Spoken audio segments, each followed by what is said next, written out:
Next man up, 102.5 The Game. Jake Lyman joined by Cory Curtis from News 2 in studio. Parker Kelly on the ones and twos, broadcasting from the Busy Bee Plumbing, Heating, and Air Conditioning Game Nashville studios, home of the $99 yearly Beehive membership, where the buzz is always about great service. Going to be a fun show today. We got Cory for a little over 2 hours today, so we will talk Titans head coaching search and much more. Cory, how's it going? Happy New Year. I am a delight, Jake. How are you? Doing great. News yesterday, and that is what we were going to spend most of the first hour of the show on. John Harbaugh has been fired by the Baltimore Ravens. Not a complete shocker, but I think after we got through Monday, I didn't really expect it to happen. But as we've learned here in Nashville, firings can happen on Tuesdays too. Sure. And the Ravens made that move yesterday afternoon after 18 seasons of John Harbaugh at the helm in Baltimore. He immediately becomes the number one candidate on the market. The Ravens automatically become the number one job on the market, and chaos ensues. As we were talking about before, Adam Schefter tweeted yesterday, the agent for John Harbaugh said 7 teams reached out to him within the first hour of John Harbaugh being fired. There were only 6 other jobs outside of the Ravens open on the market. Yeah, which means teams with and maybe not every team that had an opening called. So maybe it's more than one team with the head coach called. Because our reaction first off was like Jets, Dolphins. Maybe Packers. Maybe. I mean, you could say maybe to a lot of teams. There are a lot of teams that Vikings, I think, aren't 100% sure. Yeah. Speaking of Vikings, Kevin O'Connell is the only NFL coach of the year since 2018 who still has his job right now. I mean, Mike Vrabel still has his current job. Yeah, Mike Vrabel has a job, just not the one he wanted in. Yes. And maybe Matt Nagy's head coach again this year. Right, that is true. Nagy was 2018, and you look through, you've got Vrabel, Stefanski, Harbaugh. I'm missing one who got fired too. But it's been, maybe you don't want to win NFL Coach of the Year because it likely means you're not long for your job based on what we've seen. Kevin O'Connell with the Vikings. Okay. So we'll see how long he gets to stick around. God, Dan Quinn didn't win that last year? No. Yeah, because it's a regular season award. Yeah. So I guess you didn't see the Commanders make that run to the NFC Championship at that point. Can't believe Dan Campbell hasn't won it either. Yeah. I mean, I guess last year he did go 15-2, but the expectations were higher for the Lions than they were for the Vikings. So, but anyway, John Harbaugh has been fired.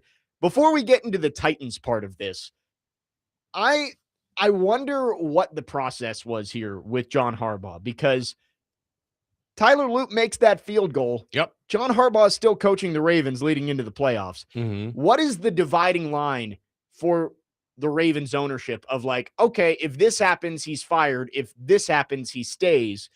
Because is it as simple as if Tyler Loop makes that field goal, John Harbaugh does not get fired, period? Or would he have had to make a run at least a game or two deeper into the postseason? It just feels pretty arbitrary to fire him, considering they were 145-yard field goal away from going to the playoffs. I remember when Mike Munchak left the Titans, and I was talking to Rustin Webster, and Rustin and I are friends, so I don't like playing gotcha games with him. Right. But I did. And I said, so you are adamant that you think this was a playoff team had Jake Locker not gotten hurt. And he's like, absolutely. I said, so you fired your coach because the quarterback got hurt? He's like, no. And I'm like, well, yeah. And so, this is what we're talking about. You fired the coach because the kicker missed a kick. Right. You could argue, I mean, look, wins and losses are what everything is weighed on. How you get there doesn't always seem to really matter. Okay. But I will say this. That's not a great Steelers team. No. It's a mediocre Steelers team. And maybe the feeling is we need to be clearly better than them. My theory is this, Jake. Some teams, the Eagles were one of these teams with Andy Reid. They just get bored with winning. Okay? Agreed. Yeah. They get bored. And I know that sounds ridiculous. They get bored with being good. And they're like, well, if we're not going to be great, then we got to go find something else. And I get that, because the goal is to win the Super Bowl. It's not to be good. Yeah. I mean, you're always building to win the Super Bowl. And if you don't think you've got the coach to get you there, then, I was a Mike Mularkey guy. Oh, all the way. I think they should never have fired him. I thought, he got jobbed in that whole process. But I also said this, if John Robinson doesn't think he's a Super Bowl coach and thinks Mike Vrabel is, then that's his job to put him in that spot. And so I respect that 100%. And so I think, this is just a case where playoffs 12 out of 18 years could have been 13. Right. But their latest runs in the playoffs have been disappointing. And I think that stings. I mean, we know it stings. We've been here, 3 times as a 1 seed and lost at home have not won a game as a 1 seed. Yeah. And how bad that stings. And everybody, when that happens, you are looking for someone to blame. Yep. Because that is supposed to be your year to at least get to the AFC Championship game or the NFC Championship game. And to not even get out of the first round is really frustrating. And the Titans did that to the Ravens a few years ago. Yep. And didn't just beat them, just beat the bricks off of them. All right. And so somebody's going to take the blame, and you've got to take your pick.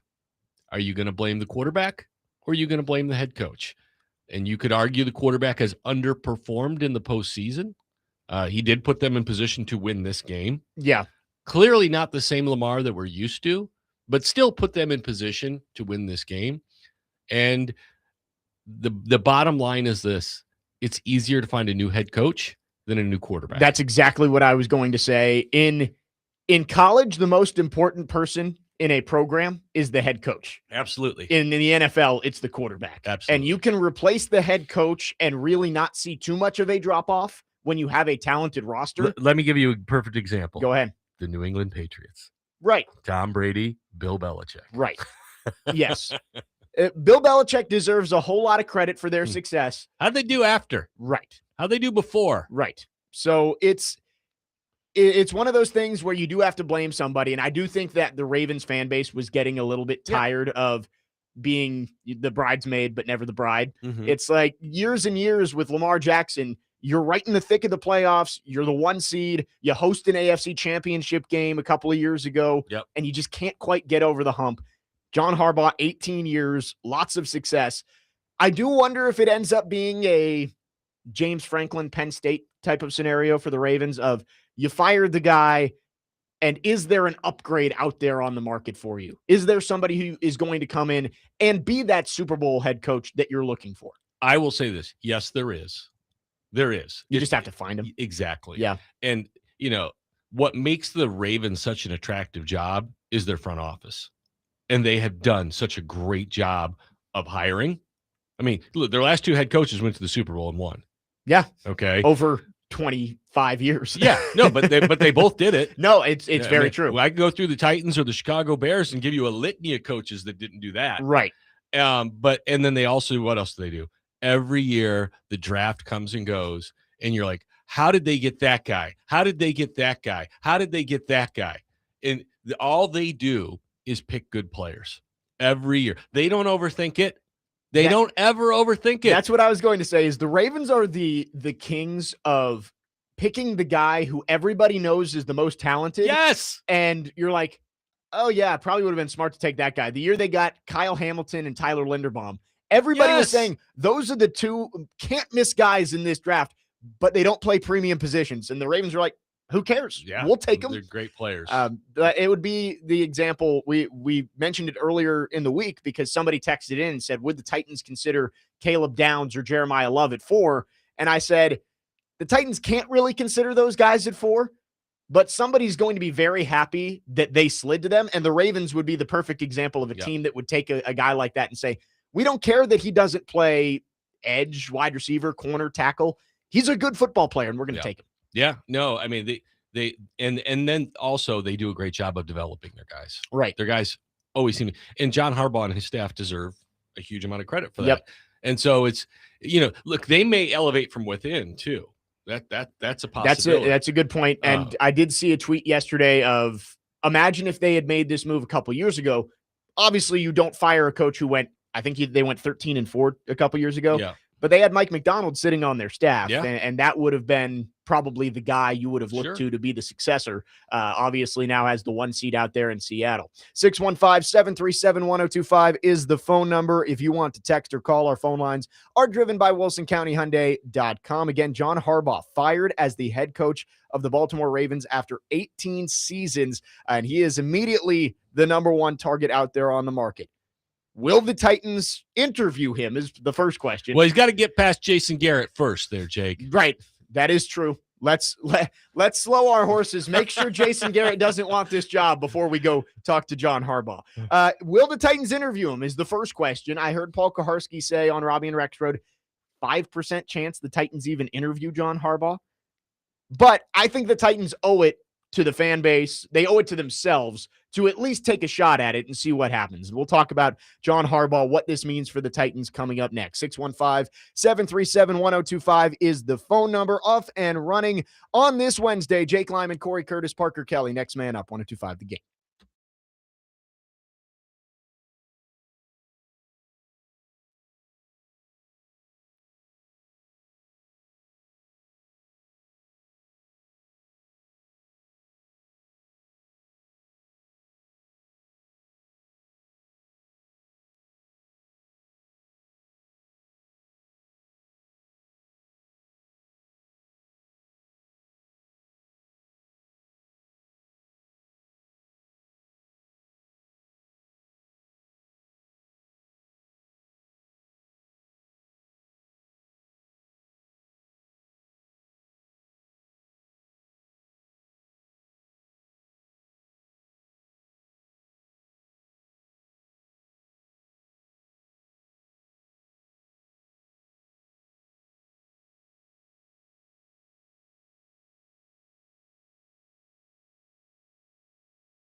Well, that's certainly the goal. Anytime anybody gets in front of a microphone, we're representing Amy in this organization. So, and to your other point, we've done a lot of work here on these candidates, and we intend to bring in the right coach for this team long term.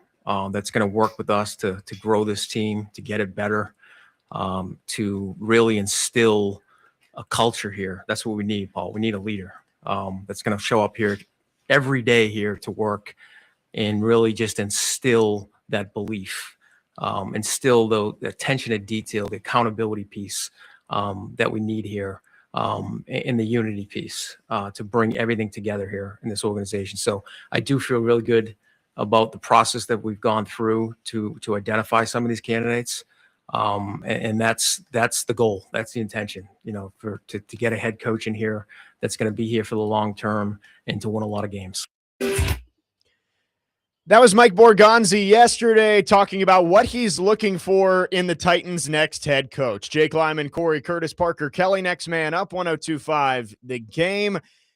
Sounds an awful lot like John Harbaugh, and I know that he immediately becomes the number one candidate out there. The only team that he has been linked to so far is the New York Giants. Yeah. And I saw tweets yesterday of, tell me that John Harbaugh isn't the exact coach the Giants are looking for, a culture setter and blah, blah, blah, all this stuff. I'm like, it's what every NFL team is looking for. I mean, the Titans winner included. Yeah. And I think for the Titans, you look at this and you say, they've got to at least kick the tires on it. You've got to reach out and, we saw the tweet.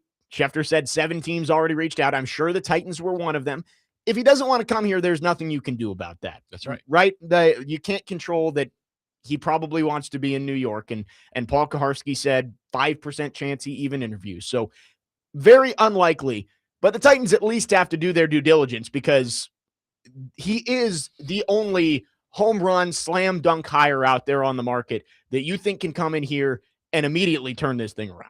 Yeah. I mean, look, there's 2 coaches out there who've won Super Bowls, right? Mike McCarthy and John Harbaugh. Yeah. And so, in both coaches have a long history of winning, and it makes them both attractive. Yep. And the team may not interview either of them. As it there turns out. There has been no report that they have interviewed Mike McCarthy. But the one thing I will always say to go with what you said is information's free.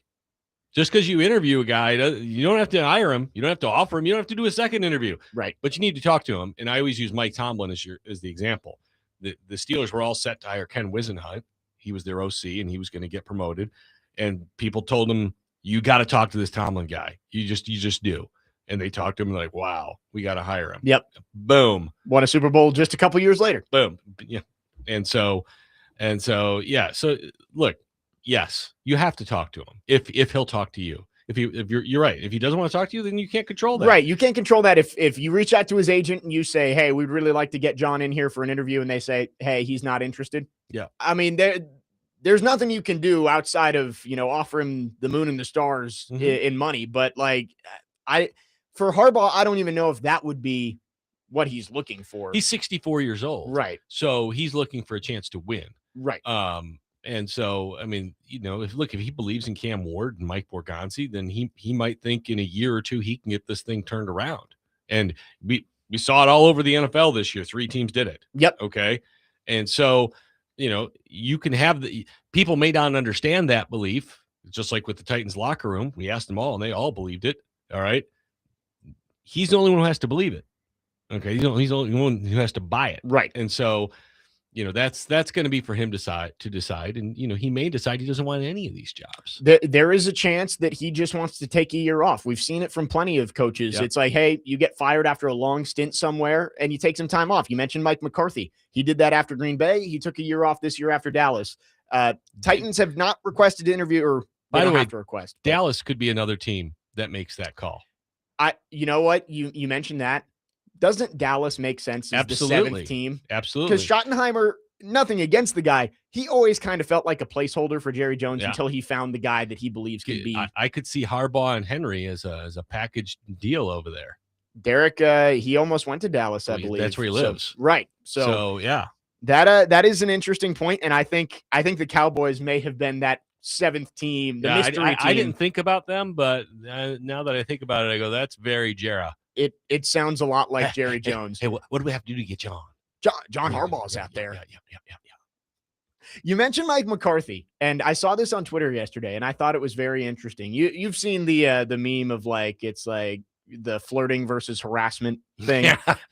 It's such a fine line. John God, Harbaugh. life is hard. 180 wins, 13 playoff wins, 1 Super Bowl. He's 63 years old. Mike McCarthy, 174 wins, 18 seasons, 11 playoff wins, 1 Super Bowl. Yeah. Almost identical records. Yeah. Flirting versus harassment. It's like you say John Harbaugh and everybody's like home run, slam dunk higher. Everyone says Mike McCarthy. It's like, I don't really know. Yeah. Well, I mean, I get there's context around all of those things. You know, there's another thing about coaches in the NFL generally don't get a third bite of the apple. Right. And so McCarthy got his second bite and had some good teams in Dallas, but never did anything in the postseason. And I think that's what soured a lot of people on him. He won his Super Bowl with Aaron Rodgers, right? Right. And so there's going to be a lot of people who think, oh, well, you just won because you had Aaron Rodgers in his prime. But again, you know, you've had 2 bites at it. You know, look, if he'd won another Super Bowl in Dallas, then it'd be like Bill Parcells, and people would be lining up to hire him again. Right. But he didn't. And I think that's why people look at him generally and say, oh, that ship has sailed. He went 12-5, 3 straight years in Dallas. Yep. But he only won 1 playoff game. That's bad. And that is definitely where you draw the line, because you look at the Ravens, even though, yes, things soured this year, they missed the playoffs, he got fired. 2 years ago, they were in the AFC Championship game. Mm-hmm. They beat the Titans a couple years before that, fell to Buffalo. So he has had success in the playoffs, just not enough success that the Ravens were looking for when you have Lamar Jackson in his prime. And again, we don't know how much friction there was between him and the quarterback. I mean, we haven't gotten definitive word on that. We just heard reports about it. Yeah. And so I think you have to think that there's something there. I'm not going to say that he had an ultimatum. It's me but look, if everything was kumbaya, I think he's probably still there. Well, there was a report yesterday that part of the reason he was fired is because he would not consider firing Todd Monken. Okay. Apparently that was something ownership and the front office wanted, that they wanted to make a change at the coordinator level. And he said, I won't do it. Yep. And we've seen that before. I mean, that was part of the reason that different scenario. They put the Mike Mularkey thing out there. Mike Mularkey was getting fired no matter what. I know, but that's the reasoning they put out there. It is. Was that Terry Robisky had to go. He was going to fire him no matter what. I will take that to my grave. 615-737-1025 is the phone number. Let's go to our phone lines, driven by WilsonCountyHyundai.com. Our good friend Trey has called in. Trey, thanks for calling. Good morning. In 7 days. Let's go. Good morning, Cory and the gang and Jake. Hey, I just wanted to say, hey, buddy. Hey, I just wanted to say that, you know, as far as me, I think most of the people that's out there are basically recyclables, which means they have less than probably a 50% winning percentage. I don't want anybody that's around a 50% winning percentage. Well, Harbaugh is not. Harbaugh and McCarthy are both over 60. I saw his number the other night. He's at like 61, 62, which is fantastic. But the only thing I have with Harbaugh is he going to let Cam Ward lay out a practice like he let Lamar Jackson lay out a practice? That was getting out of hand. And then to blame him for, you know, different things that went on with the organization. Look, Lamar Jackson went out there, tried to extend plays. When he tried to extend plays, he would get hurt. I remember the last time he got hurt, that guy hit him in the kidney. He went down. That wasn't Coach Harbaugh's fault. That was Lamar Jackson's fault. But I think the only person I would look into is Coach Harbaugh. But I do have some issues with, can he come in there and get the guys together to want to win? I like Saleh. I don't like Mike McCarthy. Saleh's winning percentage is way below 50%. I know. Who, Saleh? Yeah. Yeah, but I think that I picture him as like a like a clone of Coach Vrabel, basically. Like, like if you get him Well, in he's here had good and he just- defenses. Vrabel only had a 32nd ranked defense. I know, but Coach did a whole lot more than just defense. Yes, He I know, but did you're a talking whole about him lot. being a clone. That's all. Hey, Trey, let me ask you a question, okay? Uh-huh. So I put out a tweet yesterday because you're a Titans fan, asking Yeah. people after having, Derek Mason, Derek Henry, Samari Roll, Steve McNair, all shoved in your face by the Ravens after they left here. Would it give you any satisfaction to get John Harbaugh and beat the Ravens with John Harbaugh as your head coach? Oh, that would be beautiful. So I put that on a tweet yesterday, and the I would love overwhelming it. I'm response glad was that you did exactly what that. you're saying. I would love it. And I would love the fact that if he came in here and did a great job and then he retired here, get him a house here, that would be great. Put him in the Ring of Honor. There you go. Yeah. Hey, Harbaugh. but some other buffoons out there, I wouldn't waste the money on them. But Coach Harbaugh, I would definitely love to see him. But y'all have a good day. Love y'all. Thanks, See y'all Trey. Yeah, later. thanks for the call, Trey. And that's a good point. I saw your tweet on that yesterday of it's been years and years of Titans legends leaving and going and finishing their career in Baltimore.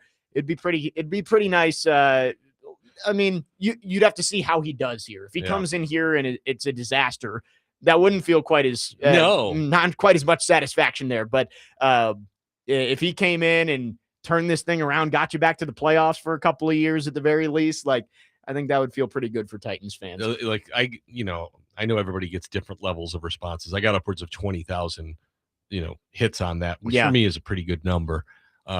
And yeah, I mean, the overwhelming amount of responses, and they're all the same thing. It's really, hell yeah. Well, speaking of Derek Mason, we are lucky enough to have Derek Mason on our radio station. And he talked yesterday, right as John Harbaugh was fired about it. We're going to hear what he had to say coming up next and talk more about John Harbaugh as a possible candidate for the Titans. And even if he isn't a possible candidate for the Titans, what does this mean for the Titans head coaching search? We'll talk about all that coming up next. Tonight, Vanderbilt men's basketball takes on Alabama at Memorial Gym with an 8 o'clock tip-off. The pregame show starts at 7:30 on 102.5 The Game. Jake Lyman, Cory Curtis, Parker Kelly, next man up, 102.5 The Game.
Next man up, 102.5 The Game. Jake Lyman, Cory, Curtis, Parker, Kelly with you on this Wednesday, talking about John Harbaugh, who was just let go from the Ravens after 18 years at the helm of the Baltimore football team. Won a Super Bowl back in 2012, but he is now out there on the open market. The only team that has been officially linked to them is the New York Giants. So go ahead. Yeah, I've seen a report from Tom Pelissaro that the Raiders and Cardinals are also interviewing Matt Nagy. So the Titans aren't the only ones talking with, and Nagy's supposed to talk tomorrow. I think Matt Nagy is a more attractive candidate than Titans fans are giving him credit for. Mm-hmm. Not my favorite candidate, but he's more attractive than he is. And we're talking about John Harbaugh here because, again, he is the number one guy on the market, the established guy. Most recently has been a head coach that has won a Super Bowl. Like Mike McCarthy, we talked about him. Very similar careers, but it would be his third chance, not his second chance. And obviously he's been out of the league for a year now. John Harbaugh has only been linked to the Giants. But yesterday, the news came out in the afternoon, right as DVD is on the air. And lucky enough, we've got Derek Mason on our radio station who played for John Harbaugh, obviously spent a lot of time with the Titans as well. Here is what Derek Mason had to say reacting to John Harbaugh's firing. Speak of the devil. David James just tells me via Adam Schefter that John Harbaugh has been fired. Wow. Talk about timing. Well, there you sources, go. John Harbaugh is out as the Ravens coach, according to Adam Schefter. So talk about timing. John Harbaugh, now on the list. Again, and I'm gonna stick by what I said, and it may not be popular. Denard Wilson might all of a sudden be changing his tune a little bit, right? Denard Wilson's background with John Harbaugh. Yeah, you may be right, but again, I'm not gonna change my tune. I love Harbaugh. You think he might just need a year off? I think he might just need a year off. Like, there's a reason why I think Vrabel took a year off.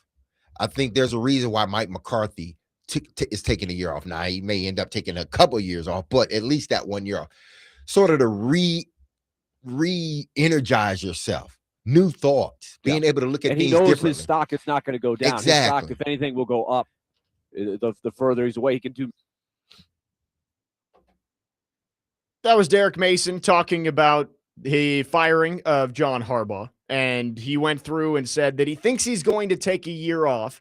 But he did say later on that if he doesn't, the Titans should be going all out to get him. And I think that's the logical thought from almost everybody, is that if he wants to be here, he should be the next head coach of the Titans. The question is, does he want to be here? John Harbaugh, if he's interviewing with a team, it's less of an interview of John Harbaugh rather than he is interviewing you. Why should I come and be the head coach of your team? That's probably some truth to that. But I mean, look, it's still got to be a two-way street. And I am not taking anything away from John Harbaugh when I say this. He's had good players. No, it's very true. He's had good players. He's had good quarterbacks his entire time in Baltimore with Flacco and then Jackson. There was no Flacco gap in was between. A rookie when they came here and won, and he was not great that year. And even in that game, he completed one big pass to Mace that really won the game. And they won the game with defense and turnovers. He also had the pass to Todd Heap that was after the play clock had expired. But we won't get into that. Yeah, I mean that was an ugly day. But yeah, he's had. I mean, just look at some of the players around that team. Derek Mason, Ray Lewis. I mean, he's had a lot of good players, and that's part of it. His development of those players, like I said, is also paramount. He's the head coach, and his staff have done a good job, of drafting, the front office drafting, and his guys developing those players. I always say it's more about the Jimmies and Joes than the X's and the O's, but it does take. We saw with the Patriots, Bears, and Jags, you get the right people in there running the show, and they can get those Jimmies and Joes pointed in the right direction. And sometimes you find out you got a little more than you thought you had. The Titans' offensive line being a good example the last 6 weeks. When they committed to being a running team and running the football and getting after it, hey, those guys suddenly didn't look so bad. But so yeah, he's a great coach, but he has had good players. And I think, it's not like he made chicken salad. He did not. Right. Right. And Trevor on the text line says Vrabel was 49 when he took a year off. Harbaugh is 63. Yeah. Not really a spring chicken. I agree with that because you look at McCarthy too. When he took the year off from the Packers back in 2019, he was 55, 56. So, yeah, I would think Harbaugh will be taking a job this year. And if he can, everything's pointing to the Giants. And when you look at the attractiveness of the jobs, it's always in the eye of the beholder, right? Like different coaches are going to have different priorities when it comes to taking a job. Do you like the quarterback? Do you not like the quarterback? Do you like the city? Do you like the ownership? All that kind of stuff. It does seem like if I had to pick a job, I think it would be the Giants. The Giants have the most talented roster. They've been bad for a long time. I know, but you at least can look at that roster and see the pieces. Yeah. Malik Neighbors, if he gets healthy, which Brian Banks. I guess Malik Neighbors was still on crutches yesterday when they did locker room clean out from his torn ACL in September. His IHOP commercial is really good. It's really good. Yeah.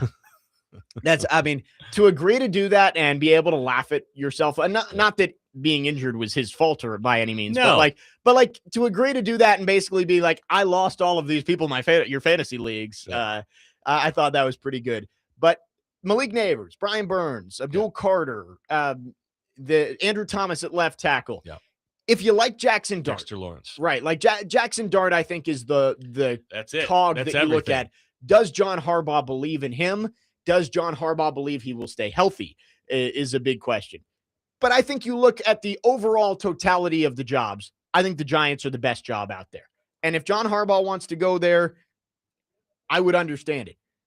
But I think there are things that would make the Titans' job attractive too. And I struggle to believe that Harbaugh is only going to interview for one team, right? That doesn't seem to be in his best interest if he's trying to get the most money too. I don't think money's his main priority, but the agent's going to want to get the most of it. If he wants to go to the Giants, he's going to end up with the Giants. But although I don't think he's going to go on a big, long interview tour of all 6 jobs that are open, I think he is going to interview for multiple teams, and hopefully the Titans are able to convince him to come here. Well, I think the Titans and Giants are in much the similar boat where they're not complete rebuilds. Right. I mean, they're rebuilds. You can see the pieces that are already there. Yeah, like you talked about, you've got some pieces with the Giants. If you can shore up the offensive line and the quarterback takes a step in the next year and you get back Malik Neighbors, you can sit there and say, okay, maybe we got – I mean, you're in the same division as the Eagles. Yep. So that doesn't get easier, but the Commanders took a big step back. Yep. Fired both coordinators yesterday. Yes, including Cliff Kingsbury. I guess not fired, mutually agreed to part ways. Well, and so you don't have to ask for permission to talk to Kingsbury anymore. You can just do that. Yeah. So, and I think, with the Titans, look, I know where they're at, but if you believe in Cam Ward, that's a big question answered. The Raiders are in jail. The Cardinals are in jail. No, I'm serious because Kyler Murray, we don't even know if he's going to be back next year. I think the Cardinals are the worst job available by far. I mean, they've got some talent on the offensive side of the ball. Right. They've got some players, but they don't have a quarterback because you assume Kyler Murray's gone. And picking third, you're probably not going to get a quarterback. I know Ty Simpson might come out, but will they think he's worthy of the 3rd overall pick? Sometimes you fall in love with a guy, maybe, but there's not an answer for the Cardinals right now at quarterback. Diego Pavia. Yeah, there you go. With the 3rd overall. Could you imagine if they had Pavia and Kyler Murray? There you go. They'd have the shortest quarterback tandem in Ever. NFL history. Yes. Yeah, they should bring Fran Tarkenton in as the coach. The Raiders is an interesting one because for Harbaugh, you'd get a chance to pick your own quarterback. Mendoza or more, right? And you work with Tom Brady. Is that attractive for John Harbaugh? Might not be. It might not be. I mean, it's just like the Shedeur Sanders thing. Do I want to deal with Dion? Right.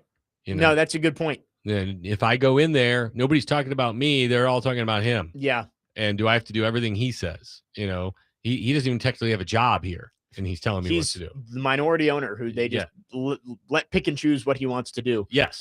With John Harbaugh, I know the idea has been floated out there of, if you do hire him, does he want roster control? And he didn't have roster control for 18 years with the Ravens. Not saying that's not something he would ask for. He got pretty good players. I don't know if there's any indication to make you think that he definitely is going to want that. Yes. No, I mean, for sure. And if he does want it, then that's going to eliminate him from some jobs. But you're right. There's not a history there of wanting that. So, again, I think at 64, he's worried about one thing, and that's getting another ring. Right. I think it's more going to be, can he find a GM he has a good relationship with? Sure. And I don't think the GM is going to be a deciding factor when you take a job, but that's at least something that I think the Titans can say they have over the Giants is Joe Schoen is about as close to a lame duck GM as you can find. Yeah, I'm really surprised he's back. And I mean and I think Mike Morganzi, and we know the track record here. I understand that, but I think after the draft class that he just had, where you feel like he's got some safe ground enough where they basically said, okay, you're in charge of everything. All right. You're in charge of the roster. They've promoted him after 1 year instead of Joe Schoen, which again, I've said it before, but I do not know how that man still has a job. He embarrassed himself on national television. Trent Baalke, Joe Schoen, they kept their jobs when you just couldn't believe it. But at least with Baalke, he was being incompetent behind closed doors. Like Joe Schoen on HBO said, why are we paying Daniel Jones $40 million? It's not to hand it off to a $25 million a year running back. And then Saquon Barkley runs for 2,000 yards the next year for your division rival and wins the Super Bowl. I cannot believe he still has a job. So at least that's something that you could look at and say, maybe that's something the Titans would have over the Giants is stability at general manager. Yeah. And also New York's New York. I mean, you got to deal with stuff there that you don't have to deal with. The worst thing you got to worry about here is PK and Jared. Yeah. Okay. That's it. That is true. And no state income tax is always something that gets brought up. I don't know how much of a factor that would be. So the players pay their income based on where they play. Do the coaches have the same thing? I would assume so, right? Are they considered performers? Because the players are considered performers, like a musician. So I don't know if the coaches also fall into that category. That's an interesting question. I'm a genius. In every state they play in NFL, because I would assume yes. I would assume the rules would be the same.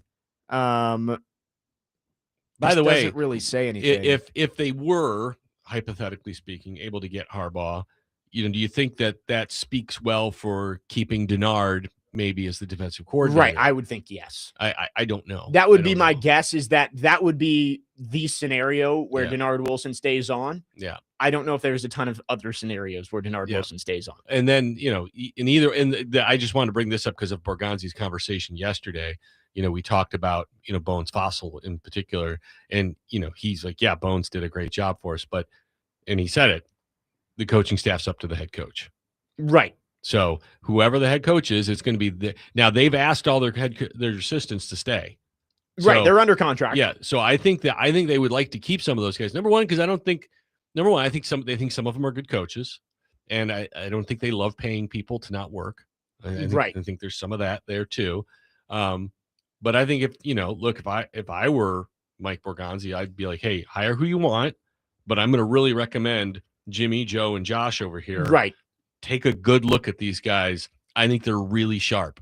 Ultimately the decision is yours, but I got to see these guys work for a year, and I think they can help you win. Yeah, I think Bones Fossil is the obvious one, right? Yeah. Like he is, I would say, almost certain to be back next year. Yeah. I can't imagine that there is a head coach that you would bring in that says, I don't want that guy on my staff. You don't know. You don't know. Just don't know. There's relationships. There's all this stuff. Maybe guys have made promises to other, you're going to be my special teams coordinator. I don't know. That one feels about as close to coming back as you can. Him and Stalker. I was about to say Luke Stalker. Yeah. And then I think you got decisions to make on Denard Wilson. Mm-hmm. And we talked yesterday about Bo Hardegree. Tracy Rocker's been around a long time. Right. Hardegree is an interesting one because he's not going to be your play caller, right? But do you keep him on as a guy who has familiarity and has been the guy for Cam? Mhm. I think that's something another coach is going to have to weigh. I think Frank Bush. There, and I think it's good to keep those guys and say, hey, these are available to you. Yeah. You don't have to hire them, but if you want to, they're all under contract and you can keep them. Yeah, So, I know I'm going through the whole staff. I can't remember the guy's name who coaches the Edge. But they got the most. They did out of that group. Out of what they had, because I thought they were going to be last in the league in sacks this year. I really did. Right. And I know Jeff had 11, but they got way more. I mean, would they get 4.5 from Draymond? They got at least 4.5 from Jihad. Right. Jalen Harrell down the 3 stretch, or 4. Yeah, down the stretch. Jalen was productive. Yeah, he had another sack on Sunday. And I didn't even know 56 name. Truman Jones. He was all over the quarterback. I have to eat some crow because I mean Truman Jones. I was wondering after the Browns or the 49ers game when Brock Purdy ran for I was like, who is 56 and why is he on the field? Lawrence Taylor on the Titans? Yeah. 615-737-1025 is the phone number. We'll get to your phones coming up next. Continue to talk Titans head coaching search. John Harbaugh out on the market. Could the Titans bring him in for an interview? And even if he does not come here, what does this mean with another competitor out there on the head coaching market? 615-737-1025. Jake Lyman, Cory Curtis, Parker Kelly. Next man up, 1025 The Game.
The Game Nashville Sports Network is your home for college football playoffs. Tomorrow, following the Vanderbilt women's basketball game on 94.9 The Fan against Missouri, you can catch number 10 Miami against number 6 Ole Miss in the Fiesta Bowl. The college football playoff is presented by Twin Peaks and Parman Tractor and Equipment. Jake Lyman, Cory Curtis, Parker Kelly with you on this Wednesday, wrapping up hour number 1. Let's go back to our phone lines, driven by WilsonCountyHyundai.com. Gil in California is called in. Gil, thanks for calling. Go ahead. Hey, how y'all doing today? Doing great. Yeah, I wanted to say that what's interesting to me is that a lot of other teams got Harbaugh high on their list, and they're talking about they want to throw everything at him. But I was just thinking, like, the Titans have had since the middle of the season to get this coaching search together, and we never even knew that the Cleveland Brown coach or Harbaugh would be available. So if we don't get Harbaugh, we should still have a good plan. And I also want to see who the Ravens bring in, just to see, like, what are they thinking and what coaches are they looking at? Because, they're getting rid of Harbaugh. So, like, who do they think will be bring in next? So maybe I want to see if we have other candidates in common. Yeah, that's a good point, Gil. And that's actually where I wanted to go next is that, yes, John Harbaugh is out on the market. Only one team is going to hire John Harbaugh. It's probably not going to be the Titans. I mean, if Paul Kaharski is saying there's a 5% chance he even interviews, unlikely that he is going to be the head coach of the Titans, which means this probably is more harmful than helpful that John Harbaugh has been fired, because the Ravens' job is another competitor and a job that is pretty clearly better than everybody else on the market. Yes and no. But if he goes to the Giants, then maybe you get the guy the Giants wanted, unless the Ravens get that guy. That's where it's. But everybody has their own flavor, right? All right, so you don't know. But I agree with what he's had to say, and that is the Titans have had months to do research on these guys, and Mike Borgonzi talked about that yesterday. How they have done a ton of research on all of these guys, and this has given them time to do that. And so they should have a pretty good idea of what they're going to do. These interviews just need to confirm what they think they know. Yep. So they should be able to, after talking to these guys, be able to like cross them off or circle them, however you want to do it, and move forward. So I think their interview process, while they're probably going to talk to a lot of people, should be fairly simple, but we'll see. They are casting a wide net. They should. Jason Garrett has been included in that. He's interviewing on Friday. I will say there is no harm in talking to anybody. They could add Cory Curtis to the interview list, and that'd be smart. It does not mean that they are going to hire Cory. It's a fact-finding mission. It can be. Now, if they hire Jason Garrett, there are going to be a lot of questions that need to be answered, because if they hire Jason Garrett, fans will storm St. Thomas Sports Park and throw all of them into the Cumberland River. 100%. And they're not going to hire Jason Garrett. I'm almost certain of that. I cannot. I cannot. There's no way. I know that the main thing when hiring a head coach can't be, can I sell this to the fan base? You can't be worried about that. But you can't hire Jason Garrett. There's no proof in the pudding there. Right. There's nothing that you could tell me that would say, no, this is a good hire. Like, trust me. Well, with the coordinator, you can sell hope. Right. And you can sell young up-and-comer. Jason Garrett's had a big bite at the apple. He got held on to Dallas He forever. got a long leash in Dallas. Yes. I mean, he got to keep biting that apple in Dallas. Right. All right. And it was all average at best. I mean, I didn't think he was a terrible coach. Everything about Dallas was just mediocre at best. And yeah, that is. He did finish with a 56% winning percentage, which honestly isn't horrible. He was 85 and 67 over 10 years in Dallas. That's better than I expected. I did not know he got 10 years in Dallas. Oh yeah. Because like we thought for like 3-4 years he was in trouble. But it's like he went 12-4 in 2014. That was the year that they went 13-3 in 2016. That was the year Rodgers beat them on they're celebrating with 1:13 to go in the game. Okay.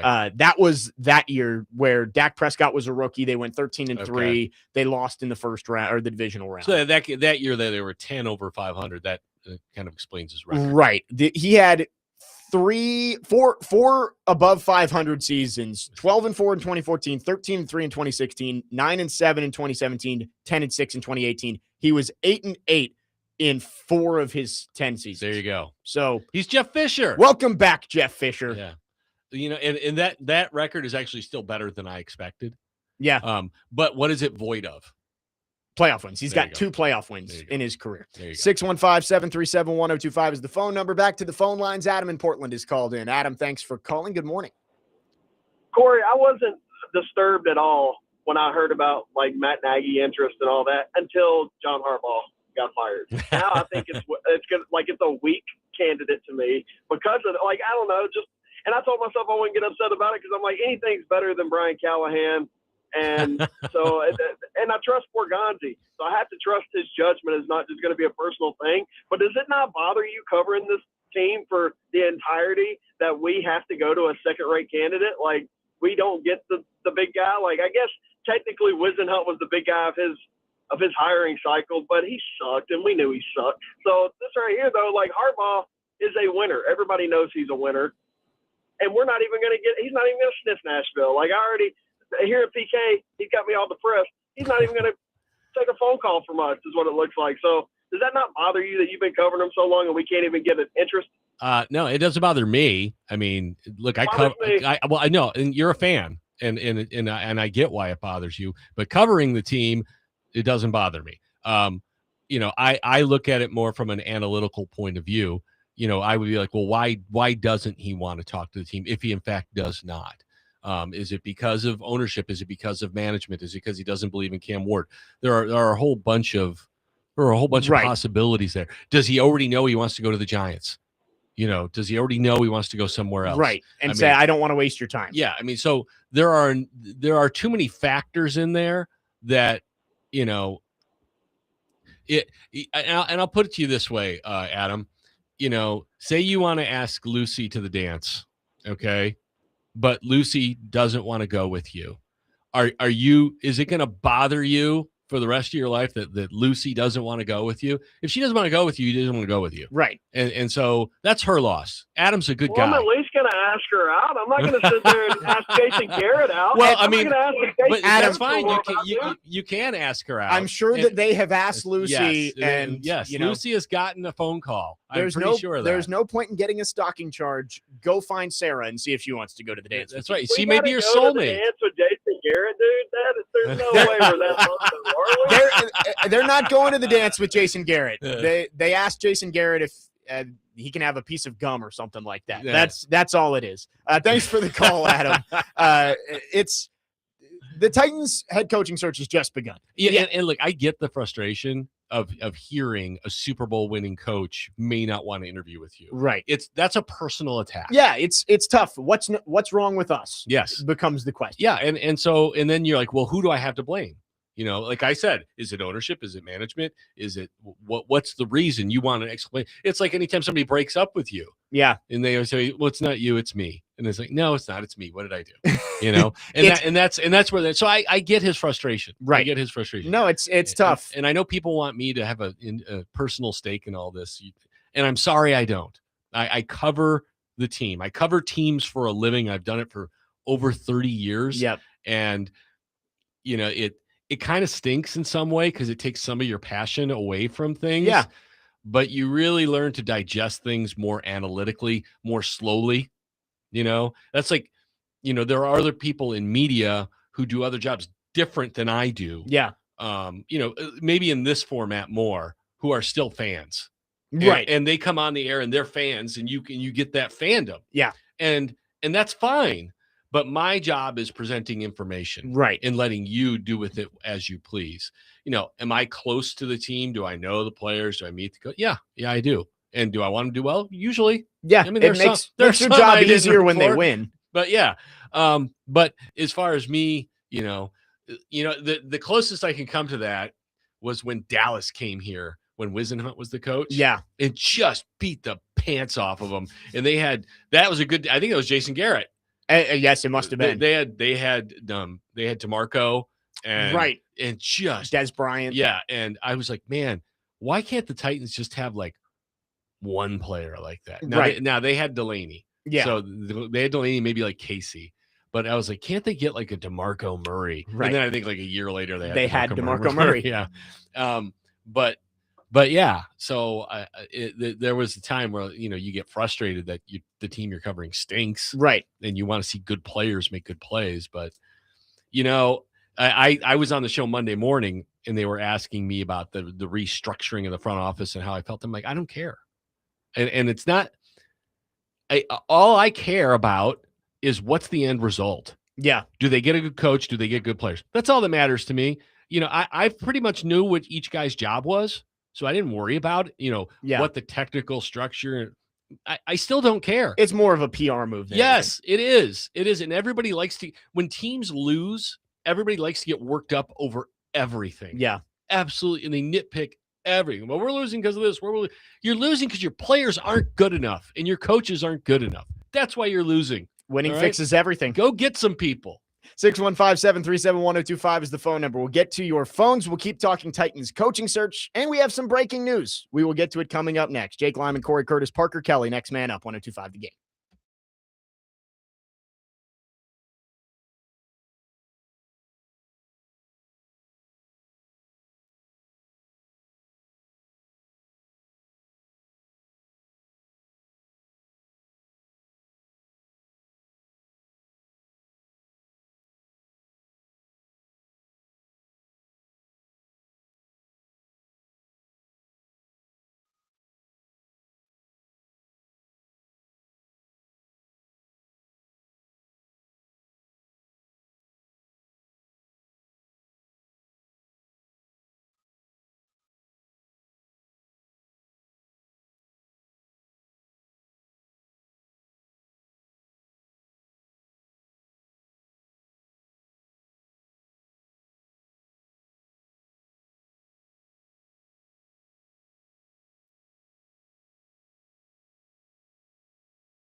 Second hour, next man up, 1025 The Game. Jake Lyman, Cory Curtis from News 2, Parker Kelly broadcasting live from the Busy Bee Plumbing, Heating, and Air Conditioning Game Nashville Studios, home of the $99 yearly Beehive membership, where the buzz is always about great service.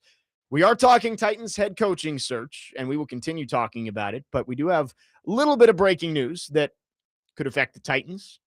Ty Simpson, Alabama quarterback, is going pro. Pete Thamel just reported that about 15 minutes ago. So Ty Simpson, I guess he got some sort of news from his agent from the NFL that he's going to go high enough that it's worth him going in the draft. And you have to think he could have gotten $3 million plus in the portal. Right. And I mean, Tennessee that's was what Carson rumored. Beck was getting. Yeah, so, he got 4 at Miami. Yeah, so that's what I say. He's going to get at least $3 million. So now you get a first round pick, you're going to make more than that. Yes, the guaranteed money you get as a first round pick is astronomical. Yeah. So he is going to the draft. I don't know if he's going to go 3rd overall to the Cardinals, but with these things, when a quarterback goes into the draft and he's talented, even if there's some warts, it feels like teams convince themselves, fall in love with them. And the Cardinals, who are going to be desperate for a quarterback, picking 3rd, maybe they reach, which is good for the Titans. Then you get your pick of any blue chip non-quarterback that you want in the draft. Well, let's see. The Cardinals, the Raiders, the Jets. They're picking in front of the Titans. I mean, they all need quarterbacks. Who else needs a quarterback? Let's look at Tank Thon. You potentially Minnesota, maybe Cleveland. Yeah. Andrew Berry said yesterday, or when they fired Stefanski, he said that they're not completely sold on Shedeur as the starter next year. So, you feel good about Washington not needing one. I wonder if that's because we're going to hire a head coach, and if he doesn't want Shedeur here, and then we like the head coach more, we're going to go with him. Right. Miami at 11. Yeah, well, I think Tua's done. So I think that's a good one. Now, like I said, Tua and Murray are 2 quarterbacks that I expect to be playing elsewhere next year. Does Miami trade off Tua and bring in Kyler? I think that's possible, but maybe they just want to reboot and draft somebody. Or maybe they think Quinn Ewers is the answer. Who knows? I think the retread guys that are going to get jobs somewhere for these teams that need a quarterback, can't draft a quarterback, you're going to see Tua, Kyler, and Malik Willis. I think those are the 3 guys who are going to get. Does one of them wind up in Atlanta? Maybe. Yeah. If Penix isn't guaranteed to be healthy. And does one of them wind up in Minnesota? Yeah, I don't know. I wonder if Minnesota is maybe a landing spot for Levis. Yeah. I know Mike Borgonzi said he's going to have a role on this team next year. Maybe that role is bringing in a 4th-round pick or something like that. Yeah, I don't know if you're going to get that for him. But, I mean, I would think Minnesota thinks they're good with good quarterback play. Right. And so, Kevin O'Connell is not going to be super safe for long. How long do they give and that's JJ why McCarthy? Will Levis doesn't solve that problem. But I don't know if you can bring in somebody just to straight up start over JJ McCarthy. Well, maybe you're not bringing him straight up to start. Maybe bringing him to compete. Yeah, like the Daniel Jones, Anthony Richardson. Absolutely. Yeah, I could see that. I mean, look, JJ, you got to play better, or we're going to go with Tua, or we're going to go with Kyler. But for the Cardinals, I could see it. I could see them going and drafting Ty Simpson. Yes. I really find it hard to believe that he would go into the draft if he didn't believe he's going to be a 1st-round pick. Mm-hmm. And as we've seen, 1st-round picks at quarterback go higher than they should. Sure. Like the saga a couple of years ago. J.J. McCarthy, Michael Penix. Mm-hmm. Bo Nix has turned out to be solid. But you take all of those guys in the top 12. Are they top 12 level quarterbacks? Probably not.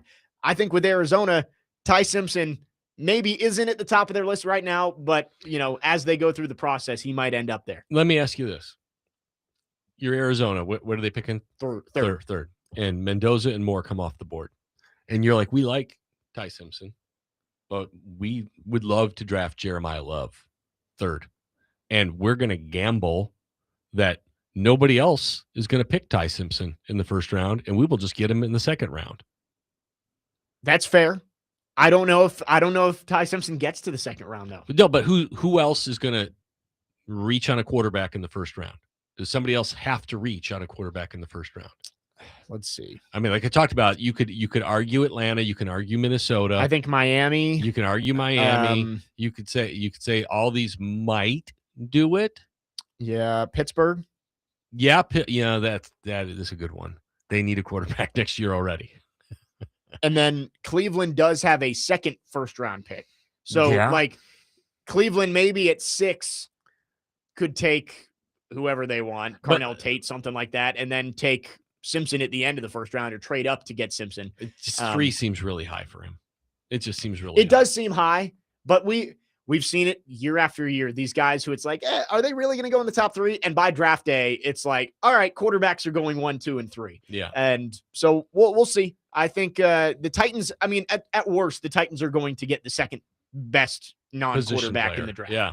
But they're going to get the best edge or wide receiver on the board. Right. If that's what they choose to do. But you'd love to not have anybody in front of you and you get your pick of all of them. Yeah. Because if you think Arvell Reese or David Bailey or Ruben Bain is the best player in the draft and you say, I want that guy, having quarterbacks go 1, 2, 3 means you get that guy. And you don't have to worry about it. Well, and that's, the question was asked to Mike Borgonzi about star players. And he's like, you're always looking for star players.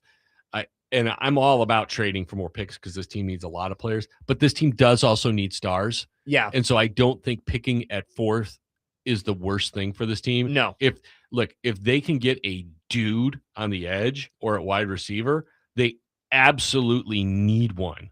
And so I might value that more than getting some extra picks. If you can get a star at one of those 2 spots. Right. Somebody texted in on Monday when we were talking about this, and they said, the Jaguars traded quarterback level value to go get Travis Hunter. What's to say somebody doesn't fall in love with Arvell Reese or whoever it is and wants to trade up to you at 4? If somebody is trying to trade that to you, you are in no position to turn down a guy of that talent. Yeah. You need star players in a bad way. And if there's somebody that is viewed as franchise-changing player on the edge or at wide receiver, you got to take him. If you could pair, just looking at the Titans defense, and we know they need corners, desperately, but they're not taking a corner at 4. No. But if you could pair Big Jeff and Tavondre in the middle, and I don't know if Sebastian Joseph Day is back or what, but if you can get a 12 to 15 sack guy on the edge to pair with those guys, suddenly your defense takes on a whole new dynamic. Yes. It's like the Avonte Max scenario. I think he transforms our defense. It could literally transform the Titans defense. Right. And suddenly your corners aren't under quite as much pressure. Right. And so it could transform things. Now, you'd also like to give Cam Ward top end weapons, but everything I've heard, and we'll hear more about this, is the receiver draft is deeper than the edge draft. And that's usually what it is. If you want to get an elite edge rusher, you got to take him high. You want an elite wide receiver, sometimes those guys end up being taken in the 2nd round. Bain's not an edge. No, he's not. He's an end. That's the tough thing for me is Ruben Bain is a really, really good football player. It's just is the value. And look, if you want to take him because you think he's an awesome player, I'm not going to argue that with you. But he's not an edge. I don't think it's a bad pick. It may just be a pick that you're not getting the value that you could. He's pretty thick. Yeah. You mentioned Vontae Mack, though. Like, Arvell Reese is Vontae Mack. He plays off the ball. Ohio State. He can run the edge from Ohio State. Did he sack Bo Callahan 5 times in one game? He did not. I think he only had 5 sacks all this year. So 615-737-1025 is the phone number if you want to text or call. We'll keep talking Titans head coaching search on the other side, but there is the breaking news. Ty Simpson has declared for the NFL draft. So could end up playing a role in what the Titans have available to them at 4. Long way to go in terms of the draft. Can I give our other news from yes, today? Yes. Okay, we got Nashville SC news as Nashville well. SC. The Athletic broke it, but I've gotten confirmed on it that the team is signing Christian Espinosa from San Jose. He was viewed by many as the top free agent out there. He's 30 years old, but since 2019, he is 2nd in the league in assists and 4th in overall scoring. Wow. He is a major upgrade to their attack. And, they were very good last year, but we found out just how much better Inter Miami is with Messi and their crew. Yeah. You have got to get better. And so they have taken some steps to upgrade their talent to be more competitive with the elites. It makes the MLS better and it makes Nashville better. So I think it's all very exciting, but believe it or not, their preseason starts in like 2 weeks. Wow. Yeah. And so it's getting cranked up, but as long as all the pieces fit that BJ Callahan puzzle, it's looking like it's going to be a fun year this year. Yeah. Because they're really looking like they're adding some nice pieces. Yeah, it's great to see. Nashville SC took a big step forward in year 1 under BJ Callahan, and now they're adding the pieces to try and get to the next level. So big news there. Christian Espinosa signs with Nashville SC. 615-737-1025 is the phone number if you want to text or call. Our phone lines are driven by WilsonCountyHyundai.com. More Titans on the other side. Jake Lyman, Cory Curtis, Parker Kelly. Next man up, 102.5 The Game.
Predicated on obviously building around Cam. Does Will Levis still have a role on this team in 2026? He does, yeah. I talked with Will just yesterday before he left, and I've stayed in communication with him during his rehab. So yeah, no, he's looking forward to getting back in here with the team. Is he healthy? He's doing well. Yeah, he is healthy. That was Mike Borgonzi yesterday. It was asked about Borgo. Will Levis's possible role on the team moving forward. Jake Lyman, Corey Curtis, Parker Kelly. And I will say he's lying, right? Like he's not telling the truth. If Will Levis had a role on this team, why was he not with the team all year? Because he was rehabbing. For what? 8 months? Yeah. I mean, yeah. They said he came back for a check-in and then went back to California. Yep. Can he not? Why would he not be around the team at all this year? Basically, it's not that unusual. It's not that unusual. I mean, what do you always hear about guys who are hurt? What do they all say? They don't like being disconnected from the team, and they feel completely disconnected from the team. Yeah, I guess that's true. But could he not have come back and done some rehab in the building? Sure, he could have, but maybe there were people he would have rather have done it with, and that's not that unusual either. I think Mike Borgonzi, that is a smokescreen. He's going to trade him. It very well could be. I don't know how much trade value he has. I will just say this, Jake. I watched Brandon Allen play on Sunday, and I would go to the mat for Will Levis to be the backup next year over Brandon Allen. It's not a choice between the two. There are other options out there. Okay, well, find one, and I'll tell you if I want them over. The other thing is Will Levis is still under contract, and he has a rookie deal, so he has a team-friendly deal right now. And by the way, let me say this as well: you keep him, okay? You play the preseason. He plays well. What do you have now? You have a real asset. Yeah. It's a distraction. Why? Cam's the first pick. You know he's the starter. It's not a distraction. Have you interacted with this fan base? Oh, come on. Every fan base is like that. And the backup quarterback's been the most popular player on a team for years. But that's what you don't want as a team. You do not want a distraction as your backup quarterback. And that is what Will Levis is. No. Yes, he is. Look, everybody knows that Cam Ward is the starter. Was Cam Ward better last year than Will Levis? Yes. Unquestionably. Yeah. Okay. So what's the problem? And I don't think Cam Ward will. He doesn't care. He's not afraid of anybody. You could bring in Tom Brady here. He wouldn't be afraid. It's noise. And I don't think there is any reason to bring Will Levis You say back. It's noise. What did we hear about Will Levis when we got there? They needed to bring somebody in here to compete with him to start. Oh, that wasn't noise if they did that? Will Levis was a second-round pick.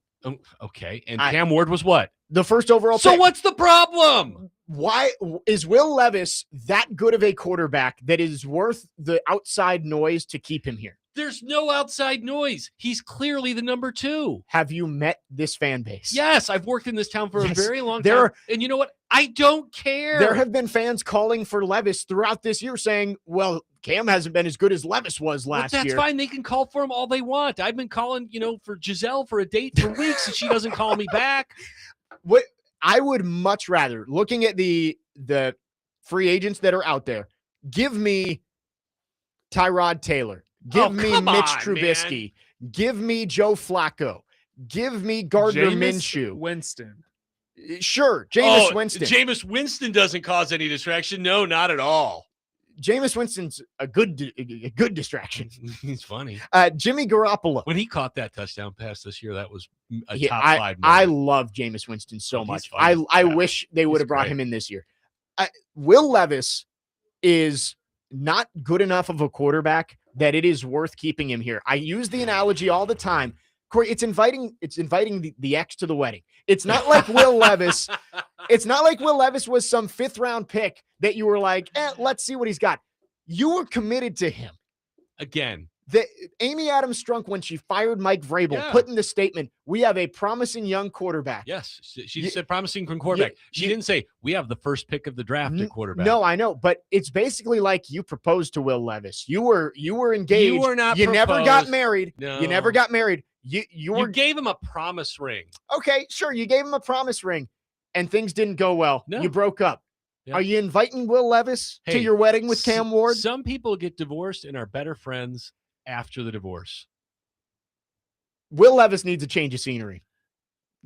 The Titans need a backup quarterback. Let's take the Titans part out of this. Does Will Levis want to play here? I don't know. I don't care. I He's don't under think contract. he does. He's under contract. I don't care. It makes more sense for both parties for him to go You know what makes else. the most sense to me? The Titans having a better backup quarterback than they have now. Agreed. Yeah, Brandon Allen's not good enough. Okay. But there are other options out there. It's not a Maybe, choice between but are Will they all- Levis and Brandon Allen. Are they all on a rookie contract? You got $130 million in cap space. You Okay. can spend $4 million or $5 million on a backup quarterback. Yeah. If you tell me it's Tyrod Taylor, I'm going to slap you upside the head. Go Hokies.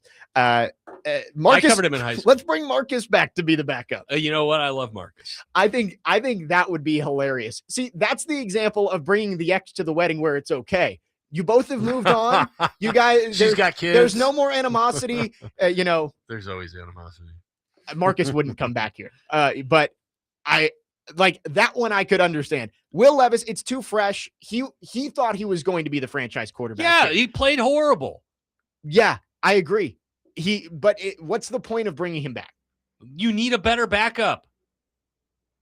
The backup quarterback being a distraction is the worst thing He's it could be. not And a he's going to be a distraction. distraction. He's not. Yes, He's he will. not. He's All not. it takes is one preseason game where Cam throws a pick and Will Levis throws 2 touchdowns it's a vocal minority.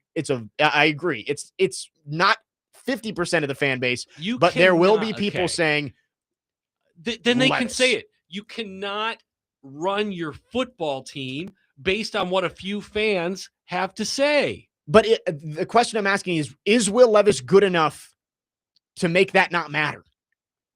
If he was, he'd be fine. It's the same thing with Shedeur Sanders. Shedeur Sanders was going to be a distraction wherever he went. Yes. Was he good enough No. that a team decided to take him ahead of the 5th round? No. And that's why Shedeur Sanders fell. He was going to be a distraction, and he was not good enough to make it not matter. Will Levis, is Dion his dad? No. But okay. because of what Will Levis was supposed to be here and what people expected him to be here, he's going to be a distraction, and he's not good enough to make it not matter. Okay. We've all seen Will play. All right. I believe there's a better version of Will Levis in there. I agree. And I would like to see that version come out and either A, be the Titans backup, or B, be a more lucrative asset so where you can actually get something for him instead of giving him away for a 7th round pick like you did with Malik Willis when you could have hung on to him for another year. I guess that's fair. That is fair. If you think that he is good enough that you're going to get something bigger in return, if you can showcase him a little bit, sure. Right now he's worth nothing. I don't know about that. I think there are teams that would take a chance on him as a reclamation project. Okay, yes, there are. What do you think they're giving up for him? You got a 7th for Malik. I think you'd get a 5th or a 6th. 6th at best. There is more proof of concept with Will Levis than there was with Malik Willis. Well, he got more starts. And he played better in those starts. He didn't go 5 for 21 or whatever. Malik right. did. Yes. But still, Malik, what was Malik in the preseason that year when they traded him? Better. He was really good. No, he was really good. I remember the Saints game. He hit Bryce Oliver for twice. a couple touchdowns. Yeah. And then coming back here in the last preseason game, he made a couple throws. I remember talking to Brian Callahan about it. I'm like, he goes, yeah, that's a big time throw. And then they just gave him away. I didn't understand it. I didn't understand it then. I don't understand it now. Yeah. And I don't understand your desire and you're thinking that Will Levis is like inviting Dennis Rodman and Carmen Electra to the freaking ball. All right. There's no more mayonnaise. All right. There's no more unpeeled bananas. He's just the backup quarterback. I just don't think that is good for either side. I really don't. I think Will Levis will be traded before the draft. You know what? I totally disagree with you. I think the best thing for Will Levis is to come back here as the backup where there's no expectations of him and he can come in and just work, and he comes out in the preseason and lights it up. That's the best thing for him. He could do that somewhere else, though. But maybe not. Maybe not. Maybe he goes somewhere else and there's suddenly expectations that he's got to be good. Yeah, that's fair. That's fair. I heard Mike Borgonzi say that yesterday, and I was like, Well, I think you're lying through your teeth. Yeah, well, that's the only answer. Look, Mike Borgonzi said absolutely nothing yesterday. He was very successful at saying absolutely nothing. Yeah, no, which it's is true. what most good GMs are. Floyd Reese didn't say anything for years. Yeah, but did it really, John really Robinson well. never said anything. No, but they were very good at it. Like Rand Carthon never said anything, but he was not good at saying nothing. Like the worst person to say nothing was Mike Reinfeldt. It was horrible. It was horrible. 615-737-1025 is the phone number. We'll take all of your thoughts. Wes from Hermitage has been pushing this idea of trading Will Levis in the 4th overall pick for Justin Jefferson. Yeah. Okay. I mean, if the Vikings would say yes to that. Yeah. There you go. Now, the only thing is it's going to cost you a lot of money. Right. That is the part of it too Yeah. But if you said, with the 4th overall pick, the Tennessee Titans select Justin Jefferson. Yeah, I mean, sign me up. Does that transform your offense? Absolutely. Yes. Absolutely. So, I mean, because now all of a sudden you're rolling Justin Jefferson, Alec Iman, or Chim Dike, and you're like, whoa, okay. Yeah. But by the way, it doesn't sound like Chig's coming back. Yeah, the tweet he put out. Yeah, that was see ya. And then also locker cleanout day, nowhere to be seen. Really? And yeah. that is very unchig-like. Maybe that's a negotiating tactic or something. Maybe. But I would lean yes that he's probably gone. I think he wants a fresh start, and I think the Titans. He had said he wanted to come back. I mean, but I know you got to say that, right? But I'm sure he was at this point. They haven't talked to me about a new deal to this point, so I'm probably not going back. I think the Titans probably want to feature Gunnar Helm a little bit more. That's fine. I like Gunnar, but they're different. No, I agree. I think there is a way to use both of them, but I think that they maybe want Gunnar to come in and get the lion's share, and maybe Chig doesn't want to sign up for that. Just wait till next year when he goes somewhere and catches 75 passes. Oh, I know. That's how it goes with the Titans. No, it's not. That's not how it goes with the Titans. That's how it goes when you make bad decisions. No, and I guess I should say yes. The Titans make a lot of bad decisions. I'm just saying, we know he's good with the ball in his hands, and there's going to be a coach out there who's like, I can work with that. Yeah, I can feature that in my offense. I agree. I think he is. There is going to be somebody who is going to be happy that they signed Chigakonkwo. Yeah, look, if it's to block, they're in big trouble. All right, but I don't sign players for what they aren't. I don't coach players for what they aren't. Yeah. Okay. When I coach players for what they are. Do I try to develop some of the things they're not good at? Yes, but I try to put them in position to what they do well. That's what I do. Yep. And I think that's a coach's job. In the offseason, that's when you work on what are you not good at. Right. All right. But when the season gets here, it's time to feature you in what you do. And there's stuff he does pretty well. Yeah, there is. And he led the team in receiving this year. So it should have had more. 615-737-1025 is the phone number if you want to text or call. We'll get back into the coaching search on the other side. A couple other candidates. We spent most of the time on Harbaugh, but we will talk more about what the Titans might actually do and some of the guys that they have scheduled, including Kevin Stefanski, Jake Lyman, Corey Curtis, Parker Kelly. Next man up, 102.5 The Game.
Next man up, 102.5, The Game. Jake Lyman, Corey Curtis, Parker Kelly with you.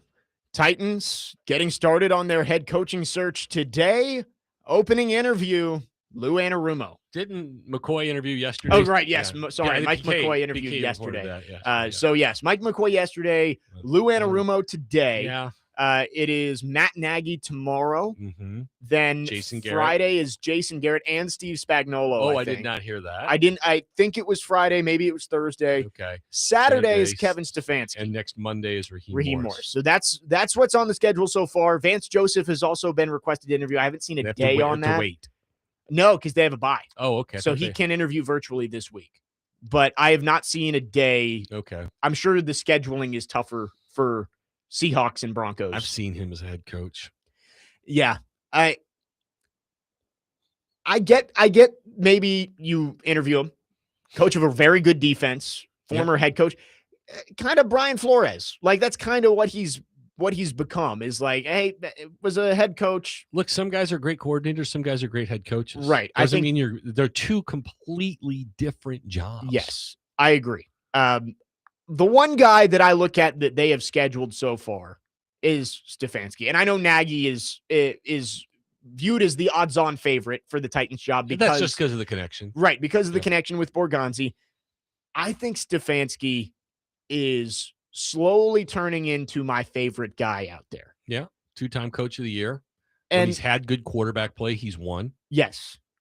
And the report yesterday was, and I'm sure this came out during and after the draft, but no one really paid attention to it, that if Cam Ward had slipped to 2, the Browns would have taken him.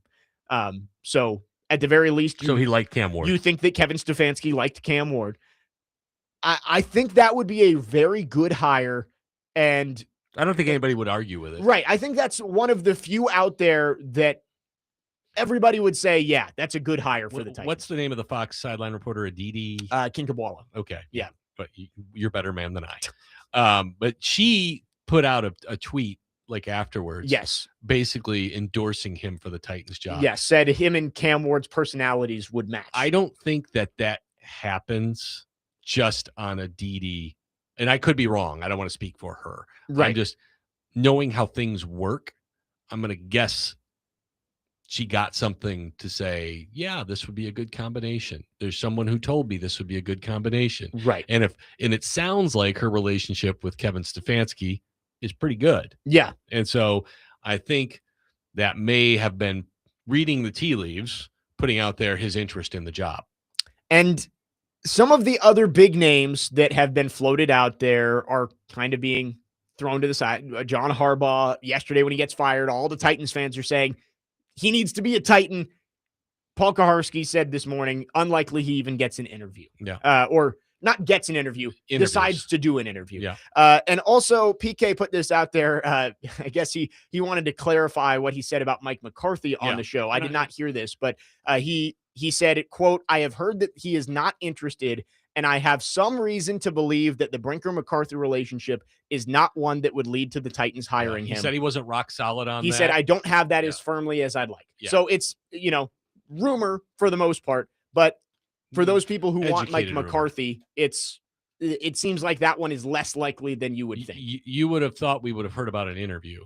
I mean, because this opening's been open for a long time, and McCarthy's been out there for a long time. Right. There's been nothing holding them back from talking to Mike McCarthy. Yeah. And they have it. And from Mike McCarthy saying he'd be interested in the job. Right. And Mike McCarthy, I think, is interviewing with the Giants. I think that came out too. So the Giants seems to be the landing spot for John Harbaugh if he takes a job, at least based on what we've seen early on.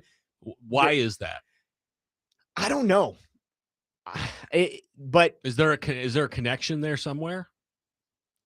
I just got the fact that we are now 18 hours removed from his firing, and there has been no other reports of John Harbaugh talking with another team.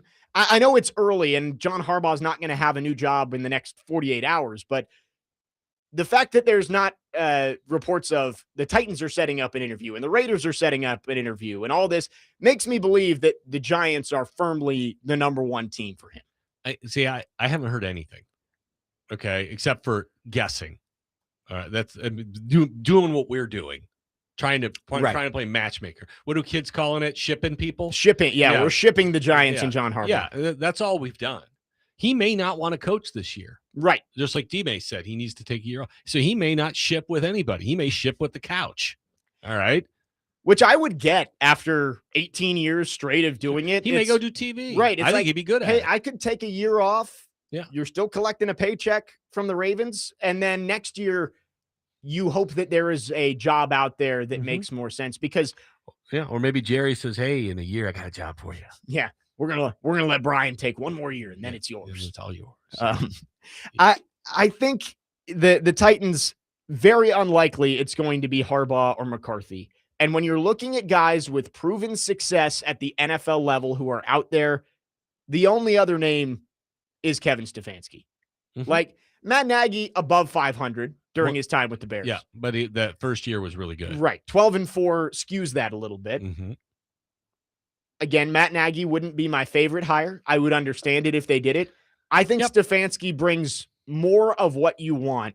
Like if Mike Borgonzi hires Nagy, it's because he 100% believes in it. Yes. All right. And so that's his job.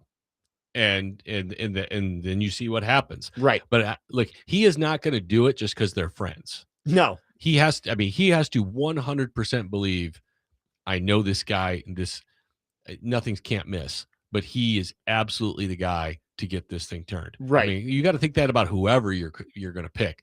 I mean, this is not giving the guy a job in the equipment department. Yes. All right. Sorry, equipment guys. I love you, Tosh. All right, let's go.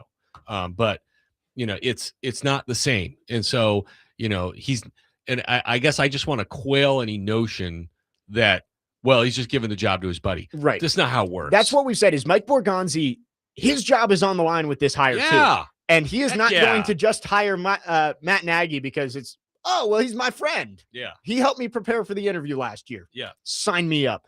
No, honestly, it may be harder for Matt Nagy to get this job than anybody else because he has to prove beyond a shadow of a doubt that he is the guy for this job. Yeah. Because I agree with that. The blow, again, I don't think Mike Borgonzi is making this decision worried about fanfare, but he has to understand that people probably aren't going to be thrilled if you hire Matt Nagy, and they're going to say you just hired him because he's your buddy. What does it remind you of?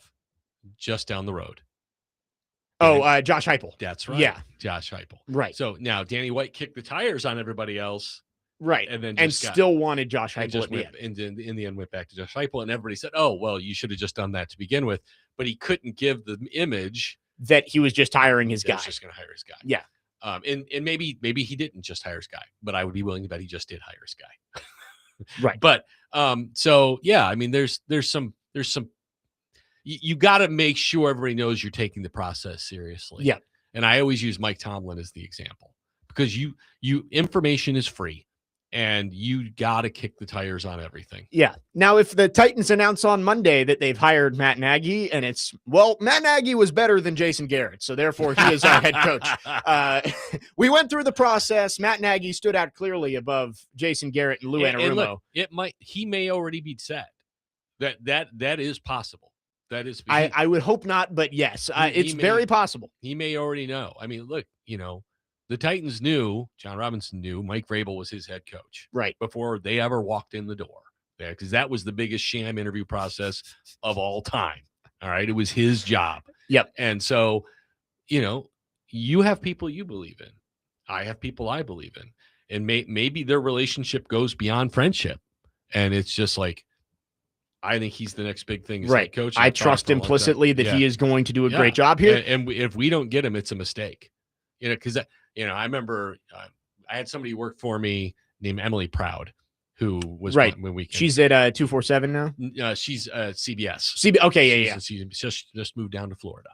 Had a baby, but I remember she was my intern first, and she was up for 2 jobs in Knoxville. And one of the news directors called me, and they're like, "Yeah, but she's young." And I said, "Look, you're talking to her. The station across town's talking to her. I'm just going to tell you this. You do with it what you want. I'd rather have her working for me than against me. You have to live with that decision." Yeah. She got the job like the next day.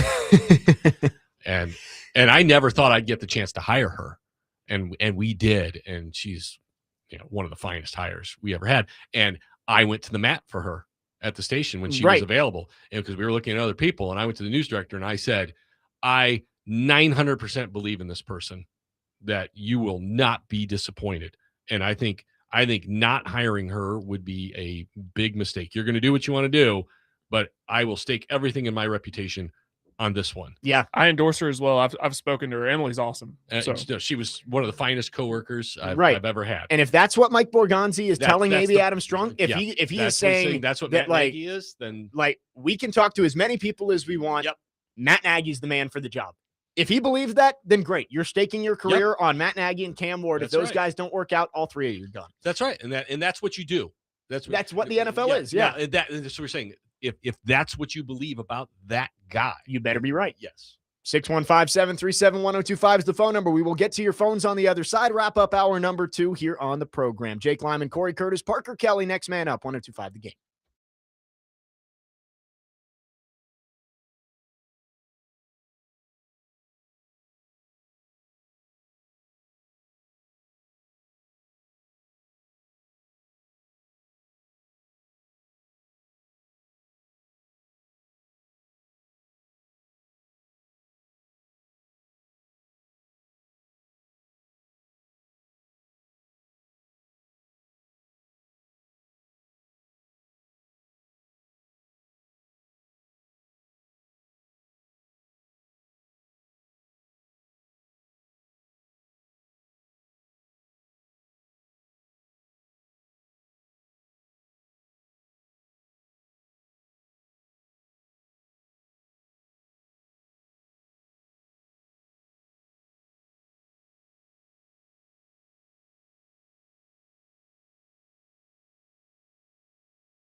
Next man up, 1025 The Game. Jake Lyman, Cory Curtis, Parker Kelly, finishing up the second hour of the show. I was in middle school when this song came out. Parker, he's been good with the. Well, this was the first. The rest of them have been like movie songs. Oh, covers. Have you had a theme today, Parker? I just kind of been going all over the place. Who doesn't like Top Gun? The last one was Top Gun. We had two Top Guns. You had Danger Zone. That's right. That's right. I used to listen to this song before football games in high school. Oh yeah. So I like this song. There you go. There you go. Let's go back to our phone lines driven by WilsonCountyHyundai.com. Keegan has been waiting patiently. Keegan, thanks for calling. Good morning. Hey, good morning, fellas. I was going to use a scenario with Mike McCarthy as head coach, but you guys made some good points about him not being interested or not taking the interview with the Titans. But I think this scenario can kind of go for any coach because I don't think there's just one clear-cut coach out there that everyone's in love with. Everyone thinks he's just I agree with that. Fantastic. Yeah, thank you very much. I like that a lot. Anyways, with whoever we hire as the next head coach, in my eyes, I could see there's a chance that this person could be a transitional head coach. Sure. To where he could take us out of the dumps. He could install some sort of culture. Like Mike Mularkey was. Exactly, just like Mike Mularkey. And then once, he runs out of time, you bring in the next guy. Hopefully he takes you over the hump like Mike Vrabel sort of did. So I was going to use about Mike McCarthy, but now I'm wondering, out of all of these guys, as I said, we don't love any of them. Is there a chance that if we do hire somebody, say a transitional coach, who can't take us all the way but can get us pretty close for the next guy to come do it? What does that say for Bergonzi and his head coaching hire? Because, the fans, the media, and I'm sure the front office as well is putting a lot of pressure for this to be the hire. But based on the candidates we have, I'm not sure if any of these guys are the coach that could go for, 10 plus years and turn us into something successful. It seems like a lot of guys around could go for, maybe 5 years or so, but it seems like they all kind of have their own flaws and ceilings on them. So I'm just kind of curious what y'all think about the possibility of our upcoming coach being a transitional coach and what that means for Mike Bergonzi's future as general manager. Well, I think when you bring up a transitional coach, it would be the more experienced coach with a proven track record. Right. That okay, he's got a higher floor. All right. That's exactly what I was going to say. So you bring in a guy with a higher floor to get your feet under you, and then if you think, hey, we need to do better, you go out and you reach for the next guy. With the young guys or the up and comers, you just don't know. You don't know. You don't know. Is he the transitional guy? Is he the guy? We don't know because he hasn't done it before. And so, you're just banking on, we think he's a leader. We think he's going to pull us in the right direction. The guys who've coached before, you have an idea of who they are and what they can get done. And so there is a level of comfort in that. The Browns have had some really bad teams and still managed to win a few games. Right. They won way. 5 games this year. And they were terrible. With a really bad team outside of Myles Garrett. They've got a few more players than that. But when you struggle at the quarterback position, it throws off a lot of things. And so that's why I say when he's had good quarterback play, he's won a lot of games. And so I think Stefanski is a guy who, could establish a floor for you. Can he take you to that next level? There's no proof of that. I think this offseason as a whole is about raising the floor. You've won 6 games in 2 years. Yeah. You have to get back to some level of being competent and competitive. See, you say that, and I get that, but we just watched the Patriots, the Bears, and the Jaguars absolutely flipped the scripts. 2 of them, two of them with year 2 quarterbacks. Right.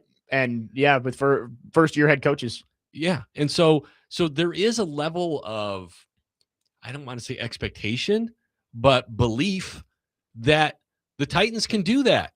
They all openly talked about it, that we have to believe that can be us. We're not thinking about a 3-year build here. No. We're thinking Cam's going to take a step up. We're going to get the right, Jeff said it. We got to get the right guy in here and get us all pointed in the right direction, and we're going to win some football games.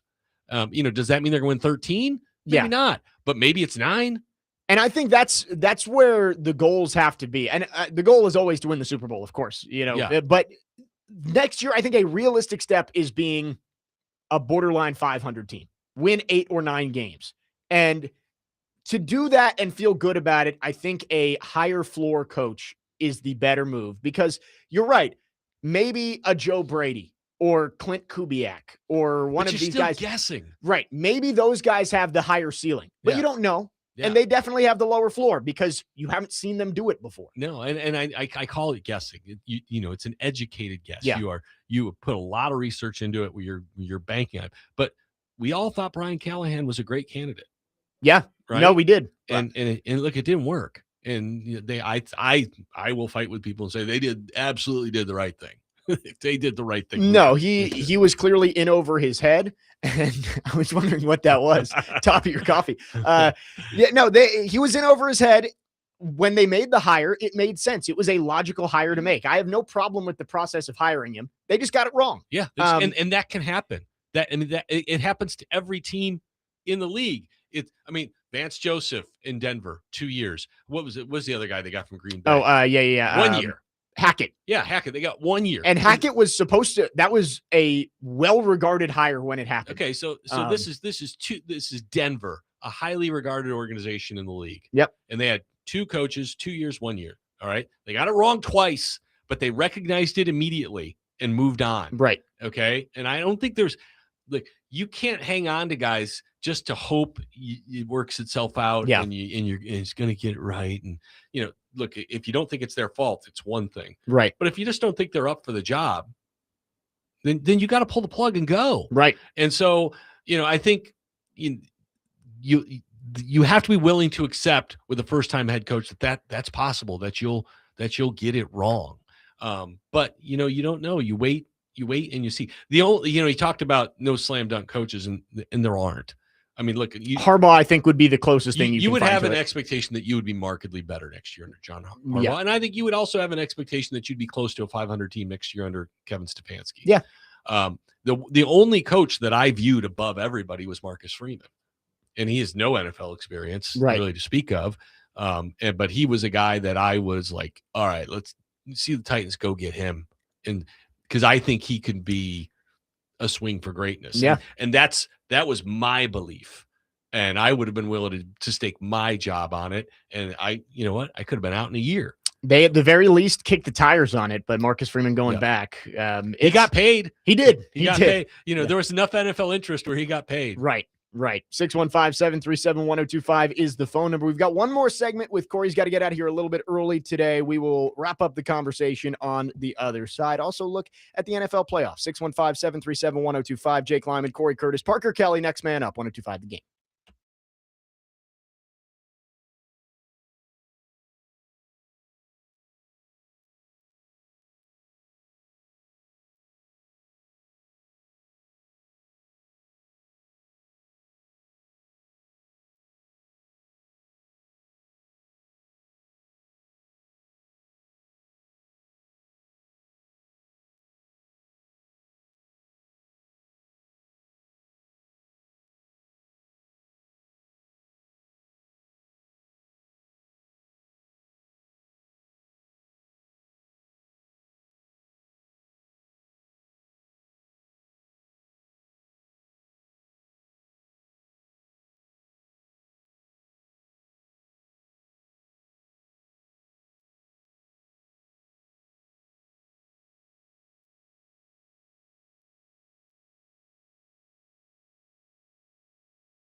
Final hour, next man up, 102.5 The Game. Jake Lyman, Corey Curtis, Parker Kelly with you on this Tuesday or Wednesday. Don't know what day it is. We're broadcasting live from the Busy Bee Plumbing, Heating, and Air Conditioning Game Nashville studios, home of the $99 yearly Beehive membership, where the buzz is always about great service. We got one more segment with Corey. Got to get out of here a little bit early, but first let's go back to our phone lines, driven by WilsonCountyHyundai.com. Edward is on the line. Edward, thanks for calling. What you got for us? Hey guys, can you hear me okay? Yep, we got you. I really don't know where to begin. It's like the cat chasing the dog scenario here. You get rid of John Harbaugh. The Today Show reported this morning, last night after he got fired, 7 owners called him. Yep. And I don't understand that. A month ago, will Mike Tomlin, this was a national report, will Mike Tomlin keep his job? Yeah. I don't know if these owners inherited their money and these are toys to play with. But if you look at the teams that are really established with good ownership, the consistency of winning year after year after year, they might not make it to the playoffs, but they got a winning record. Let's talk about San Francisco 49ers, okay?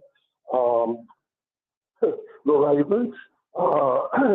You can go down that list and see where it's not just a completely opposite on the spectrum, where you have like the Tennessee Titans here, where you win, 2 or 3 games a year.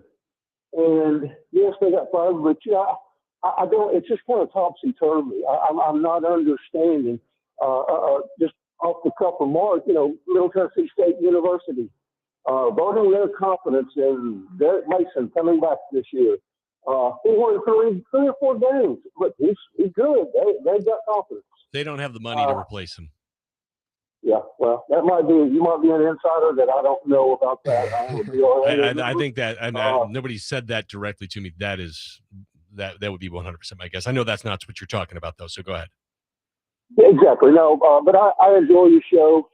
Y'all just kick around the great owners, okay? And that consistency of winning. You know what I'm saying? They might not be great this year, but they've won games. They're in the hunt. There are those teams out there. Why can't we go after that model? Why can't Adam Trump look at this? Okay, you can tell I'm fired up about this. I mean, and they say, well, what can you do? And well, I can stop going and buying the $20 hot dogs. Yep. I can stop buying the $500 a seat upper level tickets walking in. So, yeah, there are some things that I can do. But, Edward, don't you feel like you were headed down? I mean, they had, 6 straight winning seasons? Yes, 2017 through 2021. And it looked like they were headed with John Robinson and Mike Vrabel in that direction. And then and then what happened? The owner said, the owner's not happy. Well, I know you want to blame the owner, but she didn't trade A.J. Brown. She didn't trade away 2 high picks for Julio Jones. She didn't draft Caleb Farley. She didn't draft Isaiah Wilson. She didn't sign Andre Dillard. Okay, there were a bunch of bad moves. Do you think they ran that by her? Well, sure. I'm sure they ran by everything by her, but are you relying on her to say, no, don't draft Caleb Farley? Right. That's not her job. All right. Some people failed her. Okay. Yeah. And that's not to say that she hasn't made mistakes, unquestionably, but she didn't get there alone.